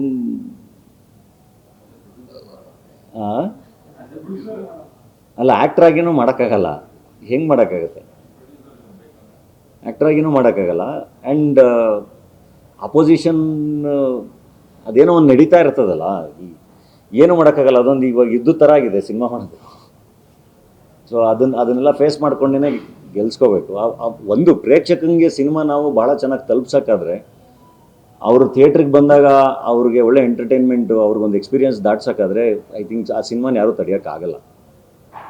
ಸರ್, ನೀವು ಹೇಳಿದಾಗೆ ಈ ಸಮಸ್ಯೆಗಳನ್ನ ನಿಮ್ಗೆ ಗೊತ್ತಿದ್ದು ಸಹ ಒಂದು ನಟರಾದ್ರೆ ಆಮೇಲೆ ಅವ್ರ ಸೇಫ್ಟಿ, ಅವ್ರ ಬ್ಯಾಂಕ್ ಬ್ಯಾಲೆನ್ಸ್ ನೀವು ಅದೇ ಒಂದು ಸಿನಿಮಾ ಒಳಗಾಗಿ ನಿಮ್ಮ ಸಮಯವನ್ನು ಕಾಪಾಡ್ತಾ ಇರ್ತೀರಿ. ನೀವು ಎಷ್ಟು ನಿಮಗೆ ಸೇಫ್ ಆಗಿ ಅನ್ಸುತ್ತೆ, ಅದಕ್ಕೆ ನೀವು ಕಷ್ಟ ಅಂತ ಅಲ್ಲ, ಸೇಫ್ ಅಲ್ಲ, ಡೆಫಿನೆಟ್ಲಿ ಒಂದು ಮಟ್ಟಿಗೆ ರಿಸ್ಕೇನೆ ಇದು. ಬಟ್ ಏನಂದರೆ ಸಿನಿಮಾದಲ್ಲೂ ದುಡ್ಡಿದೆ ನಿಮಗೆ. ಅದಕ್ಕೆ ಬೇರೆ ಬೇರೆ ಇಂಡಸ್ಟ್ರಿಲಿ ಬಹಳ ದೊಡ್ಡ ದೊಡ್ಡ ಎಕ್ಸಾಂಪಲ್ಸ್ ಇದೆ. ಅಂದರೆ ಅದೇ ಇಂಡಸ್ಟ್ರಿಯಲ್ಲೇ ಇದ್ದು ಅಲ್ಲೇ ಸ್ಟುಡಿಯೋ ಕಟ್ಟಿ ಅಲ್ಲೇ ಥಿಯೇಟ್ರ್ಗಳನ್ನ ಕಟ್ಟಿ ಆ ಸಿನಿಮಾ ವ್ಯಾಪಾರನೂ ದೊಡ್ಡದಾಗಿ ಅವರು ಕೂಡ ಅಷ್ಟೇ ತುಂಬ ಚೆನ್ನಾಗಿ ಭಾಳ ದೊಡ್ಡದಾಗಿ ಫೈನಾನ್ಷಿಯಲಿನೂ ಬೆಳೆದಿದ್ದಾರೆ. ಅಂದರೆ ಇಲ್ಲಿ ಬಹಳ ಚೆನ್ನಾಗಿದೆ ಎಲ್ಲದನ್ನು. ಅದಕ್ಕೆ ನಾವು ವಾಪಸ್ಸು ಕಾಂಟ್ರಿಬ್ಯೂಟ್ ಮಾಡ್ಕೊಂಡು ಅದನ್ನು ಬಿಲ್ಡ್ ಮಾಡ್ಕೊಂಡಾಗ ಮಾತ್ರ ಡೆಫಿನೆಟ್ಲಿ ಬಹಳ ಚೆನ್ನಾಗಿ ಆಗೋ ಸಾಧ್ಯತೆ ಇದೆ. ಅದು ಒಬ್ಬರ ಕೈಲಿ ಅಂತಲ್ಲ, ನಂತರನೇ ಇನ್ನೊಂದಿಷ್ಟು ಜನನೂ ಪ್ರಯತ್ನ ಪಡ್ತಿದ್ದಾರಲ್ಲ, ಎಲ್ಲ ಸೇರಿಕೊಂಡು ಅವ್ರವ್ರ ಕಾಂಟ್ರಿಬ್ಯೂಷನ್ ಮಾಡ್ತಾ ಹೋದಂಗೆ ಐ ಥಿಂಕ್ ಅದು ಲಾಂಗ್ ಟರ್ಮಲ್ಲಿ ಒಂದು ಶೇಪ್ ತೊಗೊಳಕ್ಕೆ ಸಾಧ್ಯ ಅಂತ. ರಾತ್ರಿ ಏನು ಚೇಂಜ್ ಆಗಲ್ಲ, ಚೇಂಜ್ ಮಾಡೋಕ್ಕಾಗಲ್ಲ. ಸಿನಿಮಾನ ಸಾಯಿಸ್ತಾ ಇದೆ, ಇಂಡಸ್ಟ್ರಿ ಸಾಯಿಸ್ತಾ ಇದೆ. ಯಾಕೆಂದ್ರೆ 25ರಲ್ಲಿ ಬಂದಿರುವಂತಹ ಮುಹೂರ್ತದ ಸಿನಿಮಾಗಳ ಸಂಖ್ಯೆ 100ಗಿಂತ ಕಡಿಮೆ ಇದೆ. ಒಂದು ಕಾಲದಲ್ಲಿ 150, 200, 250 ಸಿನಿಮಾಗಳು ಮುಹೂರ್ತ ಆಗಿದ್ದ ದಿನಗಳಿತ್ತು. ಐ ಥಿಂಕ್ ಈ ಲಾಸ್ಟ್ ಇಯರ್ 100 56 ಈ ತರದ ಒಂದು ನಂಬರ್ ಇದೆ. ಐ ಥಿಂಕ್ 27, 28 ಥಿಯೇಟರ್ಗಳು ಹೆಂಗೆ ಮಾಯ ಆಗಿದೆ, ಅದೇ ರೀತಿ ಸಿನಿಮಾಗಳು ಕೂಡ ಮಾಯ ಆಗುವ ಸಾಧ್ಯತೆಗಳು ಇದೆ ಅನ್ನೋ ಚರ್ಚೆ ಆಗ್ತಾ ಇದೆ. ನಿರ್ಮಾಪಕನಾಗಿ ನಟರಾಗಿ ನಂಗೆ ಗೊತ್ತಿಲ್ಲ. ಐ ಥಿಂಕ್ ನನ್ನ ಪ್ರಕಾರ ಸಿನಿಮಾ ಯಾವತ್ತೂ ಸಾಯಲ್ಲ ಅಂತ. ಅಂದರೆ ಎಲ್ಲರೂ ಮನೇಲಿ ಕೂತ್ಕೊಂಡು ನೋಡೋದು ಬೇರೆ, ಥಿಯೇಟ್ರಲ್ಲಿ ಕೂತ್ಕೊಂಡು ನೋಡೋದು ಬೇರೆನಲ್ಲ. ಅದೊಂದು ಎಕ್ಸ್ಪೀರಿಯೆನ್ಸೇ ಬೇರೆ. ಒಂದು ಹೆಲ್ದಿ ಕಾಂಪಿಟೇಷನ್ ಇರಬೇಕು. ನಾನು ಹೇಳ್ತಿರೋದು ನನಗೆ ಈ ಹೀರೋ ಇಷ್ಟ, ಅವ್ರ ಸಿನಿಮಾ ಚೆನ್ನಾಗಿದೆ, ನನಗೆ ಈ ಹೀರೋ ಇಷ್ಟ ಅಥವಾ ಈ ಡೈರೆಕ್ಟರ್ ಇಷ್ಟ, ಅವ್ರ ಸಿನಿಮಾ ಚೆನ್ನಾಗಿದೆ ಅನ್ನೋದರಲ್ಲಿ ಐ ಡೋಂಟ್ ಥಿಂಕ್ ಅದರಲ್ಲೇನು ತಪ್ಪಿಲ್ಲ, ಒಂದು ಹೆಲ್ದಿ ಕಾಂಪಿಟೇಷನ್. ಬಟ್ ಆ ಪದಗಳೇ ಇಲ್ವಲ್ಲ ಇವಾಗ ಪದಗಳಿರೋದೇ ವಾರ್ ರೂಮು. ಕಾಂಪಿಟೇಷನ್ ಪದ ಎಲ್ಲಿದೆ? ಅದರಲ್ಲೂ ಹೆಲ್ದಿ ಕಾಂಪಿಟೇಷನ್ ಅದು ಎಲ್ಲ ಸ್ಕೂಲ್ಗೆ ಮರೆತೋಯ್ತು. ಸ್ಪೋರ್ಟ್ಸ್ಮೆನ್ಶಿಪ್ ಅಂತೀವಿ, ಎಲ್ಲಿದೆ ಅದು? ಸೋತರು ಗೆದ್ದರು ಒಬ್ರಿಗೊಬ್ರು ಕೈ ಕೊಟ್ಟು ತಪ್ಕೊಂಡೆಲ್ಲ ಹೋಗಿತ್ತು, ಅದು ಎಲ್ಲಿದೆ ಇವಾಗ ಅವ್ನು ಗೆದ್ನ ಅವ್ನು ಸೋತ್ನ ನಮ್ಮ ಅದೇನೋ ಹೋಗ್ತಾ ಇರೋದು ಹಿಂಗೆ, ಅದೇನೋ ಬೇರೆನೇ ನಡೀತಾ ಇದೆ. ಸೊ ಇದ್ರ ಮಧ್ಯೆ ನಾನೇನು ಆನ್ಸರ್ ಮಾಡೋಕ್ಕಾಗುತ್ತೆ? ನಂದು ಎಲ್ಲದೂ ಬರೀ ಆಶಯ ಅಷ್ಟೇ. ಹಿಂಗಿದ್ರೆ ಚೆನ್ನಾಗಿರುತ್ತೆ, ಹಿಂಗಿದ್ರೆ ಯಾಕಂದ್ರೆ our childhood was very good. ಬಹಳ ಅಂದರೆ ಬಹಳ ಚೆನ್ನಾಗಿತ್ತು, ಎಲ್ಲವೂ ಬಹಳ ಚೆನ್ನಾಗಿತ್ತು. ಇಂಡಸ್ಟ್ರಿ ಒಂದು ಯೂನಿಟಿ ತುಂಬಾ ಮುಖ್ಯ ಆಗುತ್ತೆ. ಈ ಸದ್ಯದ ಪರಿಸ್ಥಿತಿಗೆ ತುಂಬಾ ಮುಖ್ಯ ಆಗುತ್ತೆ. ಅದು ಕಾಣಿಸ್ತಾರೆ ಇಂಡಸ್ಟ್ರಿ.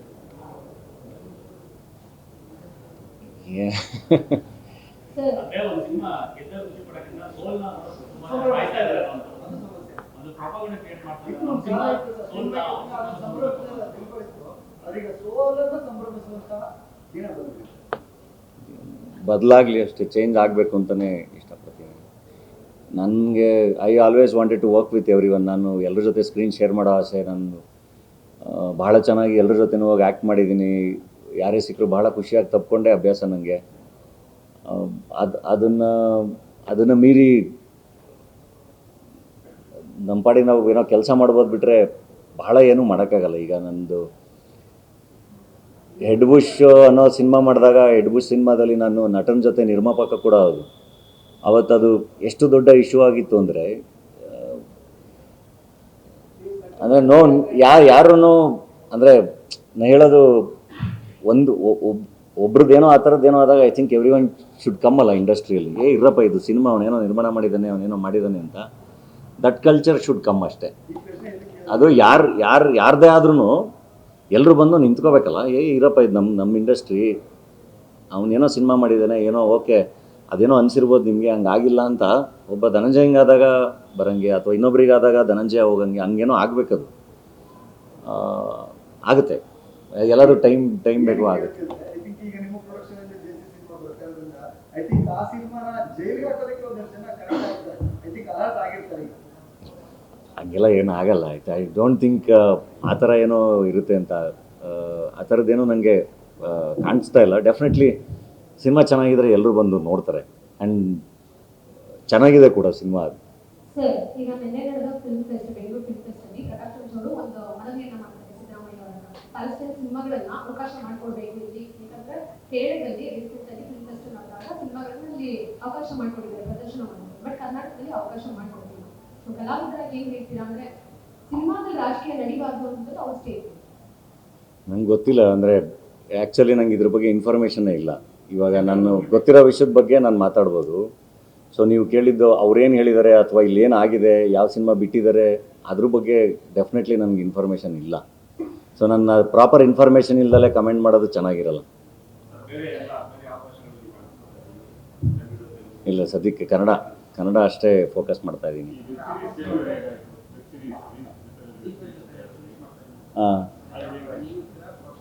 ಇಲ್ಲ ಪ್ರೊಡಕ್ಷನ್ ಅಷ್ಟೇ. ನನಗೆ ಅದು ಬ್ಲಿಂಕ್ ಅಂತೇಳಿ ಸಿನಿಮಾ ಮಾಡಿದ್ದಾರೆ ನಮ್ಮ ಶ್ರೀನಿಧಿ. ನಾ ಬ್ಲಿಂಕ್ ಸಿನಿಮಾ ನೋಡಿದ್ದೆ, ನಂಗೆ ಭಾಳ ಇಷ್ಟ ಆಗಿತ್ತು. ಯಾರು ಈ ಹುಡುಗ ಅಂತ. ಅವ್ನು ಶ್ರೀನಿಧಿ ಬಂದು ಕತೆ ಹೇಳಿದಾಗ ನನಗೆ ಇಷ್ಟು ಹೆಂಗೆ ಹುಡುಗ, ಆಮೇಲೆ ಅವ್ನು ಭಾಳ ಚೆನ್ನಾಗಿ ಹೇಳ್ದ ನನ್ನ ಕತೆ. ಇಲ್ಲ ಇದು ಮಾಡಬೇಕು ಅಂಥೇಳಿ ಮಾಡಿದ. ಅಂದರೆ ಬ್ಲಿಂಕ್ ಆದಮೇಲೆ ಮತ್ತೆ ಎಲ್ಲಿ ಏನು ಮಾಡ್ತೀವಿ ಅಂದರೆ, ಇಲ್ಲ ಏನೋ ಮಾಡ್ತಾಯಿದ್ದೀವಿ, ಕತೆ ಬರಿತಾ ಇದ್ದೀವಿ ಅಂತ. ನೋಡಿ, ಹಂಗೆ ಒಂದು ಸಿನಿಮಾ ಚೆನ್ನಾಗಾದಾಗ ಐ ಥಿಂಕ್ ಆ ಡೈರೆಕ್ಟರ್ಗಳನ್ನ ಪ್ರೊಡಕ್ಷನ್ ಹೌಸಸ್ ಪಿಕ್ ಮಾಡಬೇಕು, ಅವ್ರಿಗೆ ಕೆಲಸ ಮಾಡಿಸ್ಬೇಕು. ಒಂದು ಕಡೆ ಈಗ ನಿಮ್ಮದೇ ಆದ ಟ್ರಸ್ಟ್ ಇದೆ, ಟ್ರಸ್ಟ್ ಮೂಲಕ ಏನು ಕೆಲಸ ಇಲ್ಲ, ಅದು ಅದೇನಾಗ್ತಿತ್ತು, ಈ ನಮ್ಮ ಇಲ್ಲೆಲ್ಲಿ ಪವಿತ್ರ ಇಲ್ಲ ಅಂದರೆ ಈ ಸ್ಕೂಲ್ಗಳು ಶುರುವಾಗೋ ಟೈಮಲ್ಲಿ ಭಾಳಷ್ಟು ರಿಕ್ವೈರ್ಮೆಂಟ್ ಬರುತ್ತೆ. ಅಂದರೆ ಮಕ್ಕಳಿಗೆ ಫೀಸ್ ಕಟ್ಟೋವಂಥದ್ದು. ಸೊ ಆ ಥರದ್ದು ಇದಕ್ಕೆ ಅಂತಲೇ ಅದನ್ನು ಫಸ್ಟು ನಾನು, ಯಾಕಂದರೆ ಕಟ್ತಾಯಿದ್ವಿ, ಯಾರೋ ಬರೋರು, ಸೊ ಹಿಂಗೆ ಯಾರ ಮೂಲಕನೋ, ಈಗ ಇವ್ರ ಮೂಲಕ ಅಥವಾ ನನ್ನ ಯಾರೋ ಸ್ನೇಹಿತರ ಮೂಲಕ, ಹಿಂಗೆ ಈಗ ಮೀಡಿಯಾದಲ್ಲಿ ಜರ್ನಲಿಸ್ಟ್ಗಳ ಮೂಲಕನೇ, ಸೊ ಹಿಂಗೆಲ್ಲ ಜೆನ್ಯೂನ್ ಇದು ಬಂದಾಗ ಅವ್ರ ಫೀಸ್ಗಳನ್ನ ಅಂದರೆ ಅವ್ರು ಕರೆಕ್ಟಾಗಿ ಬ್ಯಾಕ್ಗ್ರೌಂಡ್ ಚೆಕ್ ಮಾಡಿ. ಯಾಕಂದರೆ ಐ ಬಿಲೀವ್ ಎಜುಕೇಷನ್ ಇದೆಯಲ್ಲ, ಅದು ಭಾಳಷ್ಟು ಬದುಕುಗಳನ್ನ ಚೇಂಜ್ ಮಾಡುತ್ತೆ ಅಂತ.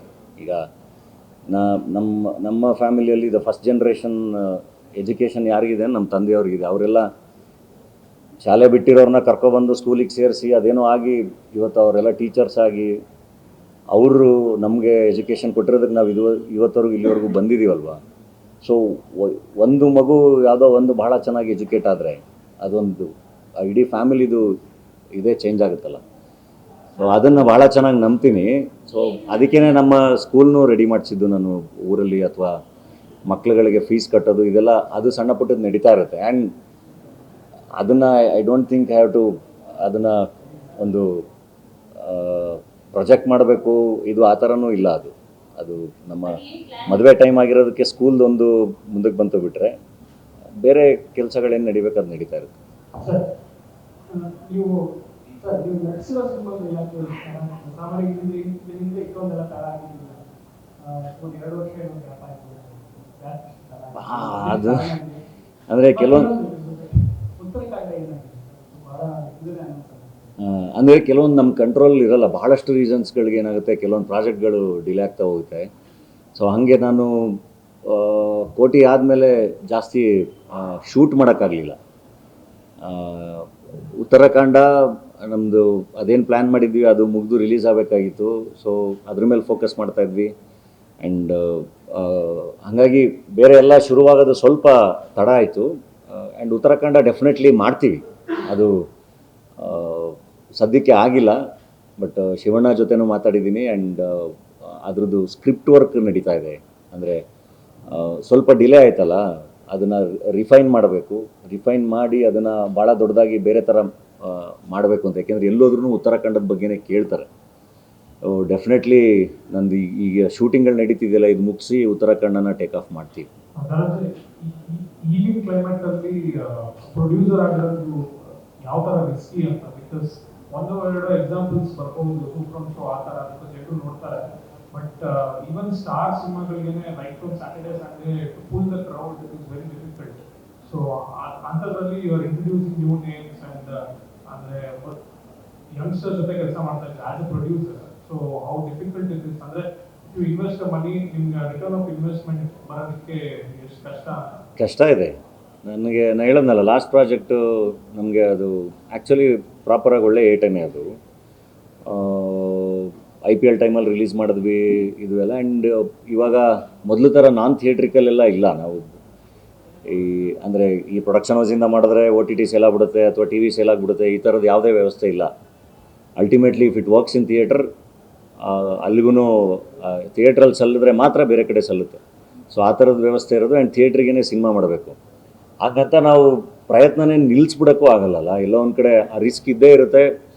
ಕನ್ಸಿಸ್ಟೆಂಟಾಗಿ ಮಾಡ್ತಿದ್ದಾಗಷ್ಟೇ ಪ್ರೇಕ್ಷಕ ಕೂಡ ಒಂದು ನಂಬಿಕೆ ಇಟ್ಟು ಅವನು ನಮ್ಮ ಜೊತೆ ಟ್ರಾವೆಲ್ ಮಾಡ್ತಾನೆ ಅನ್ನೋ ಒಂದು ಹೋಪ್ ಅಷ್ಟೇ. ಆ್ಯಂಡ್ ಅದೇನೋ ಒಂದು ಒಳ್ಳೆ ಕಥೆ ಹೇಳಿದಾಗ ಅದೇನೋ ಒಂದು ಆಗುತ್ತೆ ಅನ್ನೋ ಒಂದು ಹುಚ್ಚು ಅದು. ಸರ್ ಇಲ್ಲಿ ನೀವು ಉತ್ತರಾಖಂಡ ಸಿನಿಮಾ ಅನೌನ್ಸ್ ಆದ್ಮೇಲೆ ತುಂಬಾನೇ ನಿರೀಕ್ಷೆ ಇತ್ತು. ಆದ್ರೆ ಏನಾಯ್ತು ಗೊತ್ತಿಲ್ಲ, ಆ ಸಿನಿಮಾ ಆಮೇಲೆ ಡೈರೆಕ್ಟರ್ ಯಾವ್ದು ಅಪ್ಡೇಟ್ ಬಂದಿಲ್ಲ. ಆ್ಯಂಡ್ ನಿರ್ದೇಶಕ ಮತ್ತೆ ನೀವು ಹೇಳೋದು ಮಾತುಕತೆ ಆಗಿದೆಯಾ ಅಥವಾ ಯಾಕಂದ್ರೆ ಅಭಿಮಾನಿಗಳು ಶಿವನವರು ಮತ್ತೆ ನಿಮ್ಮ ಕಾಂಬಿನೇಷನ್ ತುಂಬಾ ಇಷ್ಟಪಡ್ತಾರೆ. ಆ್ಯಂಡ್ ಅದು ನಿಮ್ದು ಬಡ್ಡೆಗೆ ಟೀಸರ್ ಬಿಟ್ಟುಕೊಂಡು ತುಂಬಾ ಅದು ಹೈಲೈಟ್ ಆಗಿತ್ತು. ಆ್ಯಂಡ್ ಎಲ್ಲೋ ಕಡೆ ಸರ್ ಇಂಡಸ್ಟ್ರಿಯಲ್ಲಿ ಸಿನಿಮಾ ನಿಂತೋಗಿದೆ ಅನ್ನೋ ಟೀಕೆ ಸರ್ ಕೆಲವು ವಿಷಯಗಳಿದೆ. ನಿಮ್ಗೆ ಉತ್ತರ ಕರೆಕ್ಟ್ ನೀವು ಅಲ್ಲ, ಸದ್ಯಕ್ಕೆ ಅದು ಇವಾಗ ಇನ್ನೂ ಶೂಟಿಂಗು ಹೋಗುವಂಥ ಇದರಲ್ಲಿಲ್ಲ. ಬಟ್ ಡೆಫಿನೆಟ್ಲಿ ಉತ್ತರಾಖಂಡ ಮಾಡ್ತೀವಿ, ಅದ್ರದ್ದು ಸದ್ಯದಲ್ಲೇ ಅಪ್ಡೇಟ್ ಕೊಡ್ತೀವಿ. ನಿರ್ದೇಶಕರು ಯಾವ್ದು ಅಪ್ಡೇಟ್ ಮಾಡಿದ್ದಾರೆ, ಎಲ್ಲರೂ ಸೆಲೆಕ್ಟ್ ಆಗಿದ್ದಾರೆ ಟೀಮು. ನಾನು ಹೇಳ್ತೀನಿ, ನಾನೇ ಅಪ್ಡೇಟ್ ಕೊಡ್ತೀನಿ. ನಾನೇ ಎಲ್ಲ ಪ್ಲ್ಯಾನ್ ಮಾಡಿ ಡೆಫಿನೆಟ್ಲಿ ಅಪ್ಡೇಟ್ ಕೊಡ್ತೀನಿ. ಸರ್, ನೀವು ನಟರಾಗಿ ಒಂದು ಲೆವೆಲಿಗೆ ಬಂದ್ರಿ, ನಿರ್ಮಾಪಕರಾಗಿ 6 ಸಿನಿಮಾಗಳನ್ನ ನಿರ್ಮಾಣ ಮಾಡಿದ್ರಿ. ಡೈರೆಕ್ಟರ್ ಧನಂಜಯ್ ಅವರನ್ನ ನಾವು ಯಾವಾಗ ನೋಡೋದು? ನಿಮಗೆ ಸ್ಟೋರಿ ಟೆಲ್ಲಿಂಗಿಗೆ ಡೈರೆಕ್ಷನ್ ಬೆಸ್ಟ್ ಅಂತ ಅನ್ಸುತ್ತಾ? ಹೇಗೆ? ಅಲ್ಲ, ನನಗೂ ಇಷ್ಟ ಆದರೆ ಅದೊಂದು ಭಾಳ ದೊಡ್ಡ ಜವಾಬ್ದಾರಿ ಅಲ್ಲ. ಸೊ ಈಗ ನಾನು ಡೈರೆಕ್ಟ್ ಮಾಡ್ತೀನಿ ಅಂತ ಬಂದರೆ I think I have to set a standard. ನಾನು ಏನಾದರೂ ಮಾಡಿದ್ರೆ ಒಂದು ಸ್ಟ್ಯಾಂಡರ್ಡ್ ಸೆಟ್ ಮಾಡೋದಕ್ಕಾದರೆ ಮಾತ್ರ ನಾನು ಎಂಟರ್ ಆಗಬೇಕು. ಸೊ ಆ ಕಾನ್ಫಿಡೆನ್ಸ್ ಬಂದಿದ್ದೀನ ಡೆಫಿನೆಟ್ಲಿ ಮಾಡ್ತೀನಿ. ಬಟ್ ಈಗ ಇದಿದೆ, ಮಾಡಬೇಕು ಅನ್ನೋ ಖಂಡಿತ ಇದೆ. Thank you. ಕೆಲವುಗಳೆಲ್ಲವೂ ಕಾಮನ್, ಪ್ರಯತ್ನ ಯಾವಾಗಲೂ ಮುಖ್ಯವಾಗಿರುತ್ತೆ ಅನ್ಕೊಳ್ಳೋಣ. ಇಷ್ಟು ವರ್ಷಗಳಲ್ಲಿ ನಿಮ್ಮ ಕ್ರಾಫ್ಟ್ ಅಲ್ಲಿ ನೀವು ಕಂಡುಕೊಂಡ ಬದಲಾವಣೆಗಳು? ಅಂದರೆ ನಿರಂತರ ಕಲಿಕೆ ಅದು ಅಷ್ಟೇ. ಪ್ರತಿ ಸಿನಿಮಾನೂ ಹೊಸ ಎಕ್ಸ್ಪೀರಿಯೆನ್ಸು. ಆ್ಯಸ್ ಎನ್ ಆ್ಯಕ್ಟರ್ ಅಥವಾ ಆ್ಯಸ್ ಎ ಪ್ರೊಡ್ಯೂಸರು, ಅಥವಾ ನಾನು ಸಿನಿಮಾನ ರಿಲೀಸ್ ಮಾಡ್ತೀನಿ, ಡಿಸ್ಟ್ರಿಬ್ಯೂಟ್ ಮಾಡ್ತೀನಿ ಅಂದ್ರೂ, ಅಥವಾ ಇದು ರೆಗ್ಯುಲರ್ ಪ್ರೋಸೆಸ್, ಅದು ಕಲಿಕೆ. ಹೊಸ ಎಕ್ಸ್ಪೀರಿಯೆನ್ಸು, ಹೊಸ ಜನ, ಅದು ನಡೀತಾನೆ ಇರುತ್ತೆ. And I think as actors ನಾವು ವಲ್ನರೇಬಲ್ ಆಗಿರಲೇಬೇಕು. ನಾವು ಎಲ್ಲೋ ಒಂದು ಕಡೆ ಯಾರೋ ನಂಬಲೇಬೇಕು, ಕೆಲಸ ಮಾಡಲೇಬೇಕು. ಅಲ್ಲಿ ಮೋಸ ಆಗ್ಬೋದು, ಅಲ್ಲಿ ನಾವು ಅಂದ್ಕೊಂಡಿದ್ದು ಆಗ್ದಲೇ ಇರ್ಬೋದು. ಬಟ್ ಅದು ಮತ್ತೆ ಒಂದು ಎಕ್ಸ್ಪೀರಿಯೆನ್ಸ್ ಆಗಿ ತೊಗೊಂಡು ವಿ ಶುಡ್ ಮೂವ್ ಫಾರ್ವರ್ಡ್. ಊಟ ಮಾಡೋಣ. ಇವಾಗ ನಟನ ಬಿಟ್ಟು ನಿರ್ಮಾಪಕರ ಒಂದು ಆಂಗಲ್ ಅಲ್ಲಿ ಮಾತಾಡೋದಕ್ಕೆ ಸದ್ಯದ ನಿರ್ಮಾಪಕರ ಪರಿಸ್ಥಿತಿ ಕಣ್ಣೀರಿಡುವಂತ ಪರಿಸ್ಥಿತಿ. ನಿರ್ಮಾಪಕ ಸಿನಿಮಾ ಮಾಡಿದ್ದಾರೆ, ಕಣ್ಣೀರು ಇರ್ತಾರೆ, ಅವ್ರು ಯಾವ ಮಟ್ಟಕ್ಕೆ ನಿಂತಿದ್ದಾರೆ ಅನ್ನೋದು ಗೊತ್ತಾಗ್ತಾ ಇದೆ. ಈ ಮಟ್ಟದಲ್ಲಿ ನಿರ್ಮಾಪಕನ ಯೋಚನೆ ಮಾಡೋದು ಯಾಕೆ ಈ ತರ ಆಗ್ತಾರೆ, ಯಾವ ತರ ಸಾಲ್ವ್ ಮಾಡ್ಕೊಂಡು ನಿರ್ಮಾಪಕರುಗಳು ಈಗ ಬೇರೆ ಬಿಸ್ನೆಸ್ ಹೆಂಗೆ ಮಾಡ್ತೀವಲ್ಲ, ಸಿನಿಮಾನೂ ಕೂಡ ಅದೇ ಥರನೇ. ಬೇರೆ ಯಾವುದೇ ವ್ಯಾಪಾರ ಮಾಡಬೇಕಾದ್ರೆ ಅದ್ರ ಬಗ್ಗೆ ಎಲ್ಲ ಕರೆಕ್ಟಾಗಿ ತಿಳ್ಕೊಂಡು, ಕರೆಕ್ಟಾಗಿರೋ ಅಸೋಸಿಯೇಷನ್ಸ್ ಮಾಡಿಕೊಂಡು ಕರೆಕ್ಟಾಗಿ ಸಿನಿಮಾ ಮಾಡ್ತೀವಲ್ವಾ. ಇಲ್ಲೂ ಅಷ್ಟೇ. ನಾವು ಏನೋ ಒಂದು ಮಟ್ಟಿಗೆ ಸಿನಿಮಾ ಗ್ಯಾಂಬಲ್ ಥರನೇ ಕಾಣುತ್ತೆ. ಬಟ್ ಇದನ್ನು ನೋಡಿಕೊಂಡೇ ಮಾಡಬೇಕಲ್ವಾ. ನಾನು ಏನು ಇನ್ವೆಸ್ಟ್ ಮಾಡ್ತೀನಿ, ಎಷ್ಟು ಇನ್ವೆಸ್ಟ್ ಮಾಡ್ತೀನಿ, ಇದನ್ನು ಕೂಡ ಕ್ಯಾಲ್ಕುಲೇಟೆಡ್ ರಿಸ್ಕಲ್ಲೇ ಮಾಡಬೇಕು. ಸಿನಿಮಾ ಅಂತಿದ್ದಂಗೆ ಗ್ಯಾಂಬ್ಲಿಂಗ್ ಥರ ತೊಗೊಬಂದೇನೋ ದುಡ್ಡು ಹಾಕಿ ದುಡ್ಡು ಎತ್ಕೊಂಡು ಹೋಗೋದಲ್ಲ. ನಿರ್ಮಾಪಕ ಕೂತ್ಕೊಂಡು ನೋಡಿ ಏನು ವರ್ಕ್ ಆಗುತ್ತೆ, ಏನು ವರ್ಕ್ ಆಗಲ್ಲ, ನಾನು ಯಾರ ಜೊತೆ ಅಸೋಸಿಯೇಟ್ ಆಗಿದ್ದೀನಿ, ಎಷ್ಟು ಖರ್ಚು ಮಾಡಬೇಕು, ನಾನು ಎಷ್ಟರಲ್ಲಿ ಸಿನಿಮಾ ಮಾಡಬೇಕು, ಎಲ್ಲದನ್ನು ಯೋಚನೆ ಮಾಡಿನೇ ಮಾಡಬೇಕಲ್ವ. ಇವಾಗ ನಾನು ಓವರ್ ಆಂಬಿಷಿಯಸ್ ಆಗಿ ನಾನು ಹೋಗಿ ನನ್ನ ಶಕ್ತಿ ಮೀರಿ ನಾನು ಸಿನಿಮಾಗೆ ದುಡ್ಡು ಹಾಕಿಬಿಟ್ರೆ, ನಾಳೆ ದಿನ ನಾನು ಬಂದು ಸಮಸ್ಯೆ ಹೇಳ್ಕೊಳಕ್ಕಾಗತ್ತೆ, ಬಿಟ್ಟರೆ ನಾನು ಏನೂ ಮಾಡೋಕ್ಕಾಗಲ್ಲ. ಈಗ ನಾನು ನಾನು ಪ್ರೊಡಕ್ಷನ್ ಮಾಡಿರೋ ಸಿನಿಮಾಗಳು ಏನೇ ಆದ್ರೂ ನಾನು ವಾಪಸ್ಸು ಕಾನ್ಫಿಡೆಂಟಾಗಿ ಬಂದಿಲ್ಲಿ ಕೂತ್ಕೊಂಡಿಲ್ಲ, ನಾನು ಚೆನ್ನಾಗಿದ್ದೀನಿ ಅಂತ ಹೇಳೋ ಅಂಥ ಪರಿಸ್ಥಿತಿಲಿದ್ದರೆ ಮಾತ್ರನೇ ಮಾಡಬೇಕಲ್ವ. ಇಲ್ಲಾಂದರೆ ಭಾಳ ಕಷ್ಟ. ನೀವು ತುಂಬ ಗ್ಯಾಂಬಲ್ ಮಾಡೋಕ್ಕಾಗಲ್ಲ. ನಾವು ಅಷ್ಟೇ ಕೇರ್ಫುಲ್, ನಿರ್ಮಾಪಕರಾಗಿ ನಾವು ಅಷ್ಟೇ ಕೇರ್ಫುಲ್ಲಾಗಿಯೇ ಸಿನಿಮಾ ಮಾಡಬೇಕಾಗುತ್ತೆ. ಆ್ಯಂಡ್ ನಟರಷ್ಟೇ, ನಿರ್ದೇಶಕರಷ್ಟೇ, ನಿರ್ಮಾಪಕನೂ ಕೂಡ ರೆಸ್ಪಾನ್ಸಿಬಿಲಿಟಿ ತೊಗೋಬೇಕು.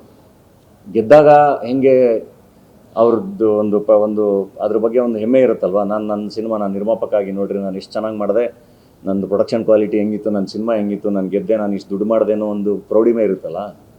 ಅಷ್ಟೇ ಜವಾಬ್ದಾರಿ ಸೋತಾಗಲೂ ಅವರು ತೊಗೋಬೇಕಾಗತ್ತೆ. ಯಾಕೆಂದರೆ ಎಲ್ಲರೂ ಅವ್ರವ್ರ ಕೆಲಸ ಚೆನ್ನಾಗಿ ಮಾಡಿದಾಗ ಮಾತ್ರ ಸಿನಿಮಾ ಚೆನ್ನಾಗಾಗುತ್ತೆ. ನಾನು ಇವ್ರನ್ನ ನಮ್ಮದೆ ಅವ್ರನ್ನ ನಮ್ಮದೆ ಅದು ವರ್ಕ್ ಆಗಲ್ಲ. ಸರ್, ಕೊನೆಯದಾಗಿ ಎರಡು ಪ್ರಶ್ನೆ. ಒಂದು, ನೀವು ಪರಭಾಷೆ ಸಿನಿಮಾಗಳಲ್ಲಿ ತುಂಬಾ ಫೇಮಸ್ ಆಗ್ತಿದ್ದೀರಾ, ನೆಗೆಟಿವ್ ರೋಲ್, ಗ್ರೇ ಶೇಡ್ ರೋಲ್ಗಳಲ್ಲಿ. ಆ ಥರ ಯಾವ್ದಾದ್ರು ಹೊಸ ಸಿನಿಮಾ ಉಳ್ಕೊಂಡಿದ್ದೀರಾ ಅಂತ ಒಂದು ಬೇರೆ ಭಾಷೆಗಳಲ್ಲಿ.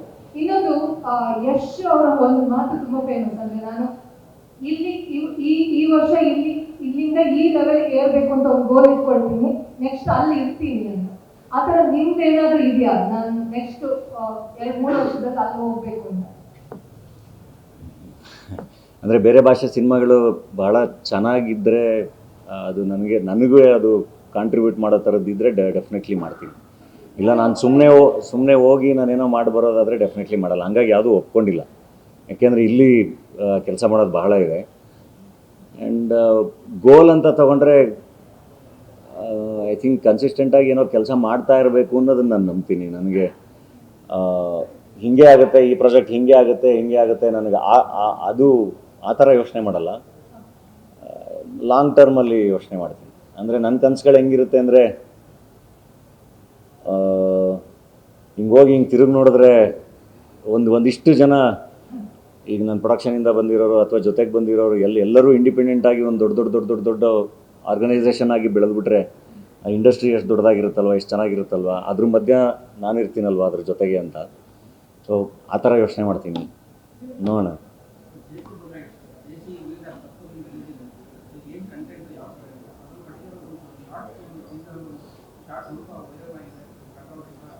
ಇಲ್ಲ, ಜುಡಿಷಿಯಲ್ ಕಸ್ಟಡಿ ಅಂದರೆ ಜೈಲ್ ಬಗ್ಗೆ ಮಾತಾಡುತ್ತೆ. ಸೊ ಜೈಲಲ್ಲಿ ಏನೇನು ದೃಶ್ಯಗಳು ಕಾಣ್ಬೋದು ಅದೆಲ್ಲದೂ ಆ ಸಿನಿಮಾದಲ್ಲಿ ಇದೆ ಅಷ್ಟೇ. ಸೊ ಯಾರ ಬಗ್ಗೆನೂ ಇಲ್ಲ. ಅಂದರೆ ಬಹಳ ಚೆನ್ನಾಗಿ, ಅಂದರೆ ಜೈಲ್ ಅನ್ನೋದು ಅಂದರೆ ಈಗ ನಾನು ಹೇಳೋದಲ್ಲ, ಅದು ಅಂಡರ್ವರ್ಲ್ಡ್ ಕನೆಕ್ಟೆಡ್ ಸಿನಿಮಾನೇ. ಬಟ್ ಜೈಲ್ ಅನ್ನೋದೊಂದು ಜಾಗ, ಅದು ರಿಫಾರ್ಮೇಷನ್ಗೆ ಜಾಗ ಆಗಿರಬೇಕಲ್ಲ ಅದು. ಸೊ ಆ ಜೈಲ್ ಬಗ್ಗೆ ಬಹಳ ಚೆನ್ನಾಗಿ ಮಾತಾಡಿದ್ದಾನೆ ಹುಡುಗ ಡೈರೆಕ್ಟ್, ವಿತ್ ಎಂಟರ್ಟೈನ್ಮೆಂಟ್. ಭಾಳ ಚೆನ್ನಾಗಿ ಎಂಟರ್ಟೈನ್ ಮಾಡುತ್ತೆ, ಭಾಳ ಚೆನ್ನಾಗಿ ಕಟ್ಟಿದೆ. Thank you. ಗ್ಯಾರಂಟಿ ನ್ಯೂಸ್, ಸುದ್ದಿ ಖಚಿತ, ನ್ಯಾಯ ನಿಶ್ಚಿತ.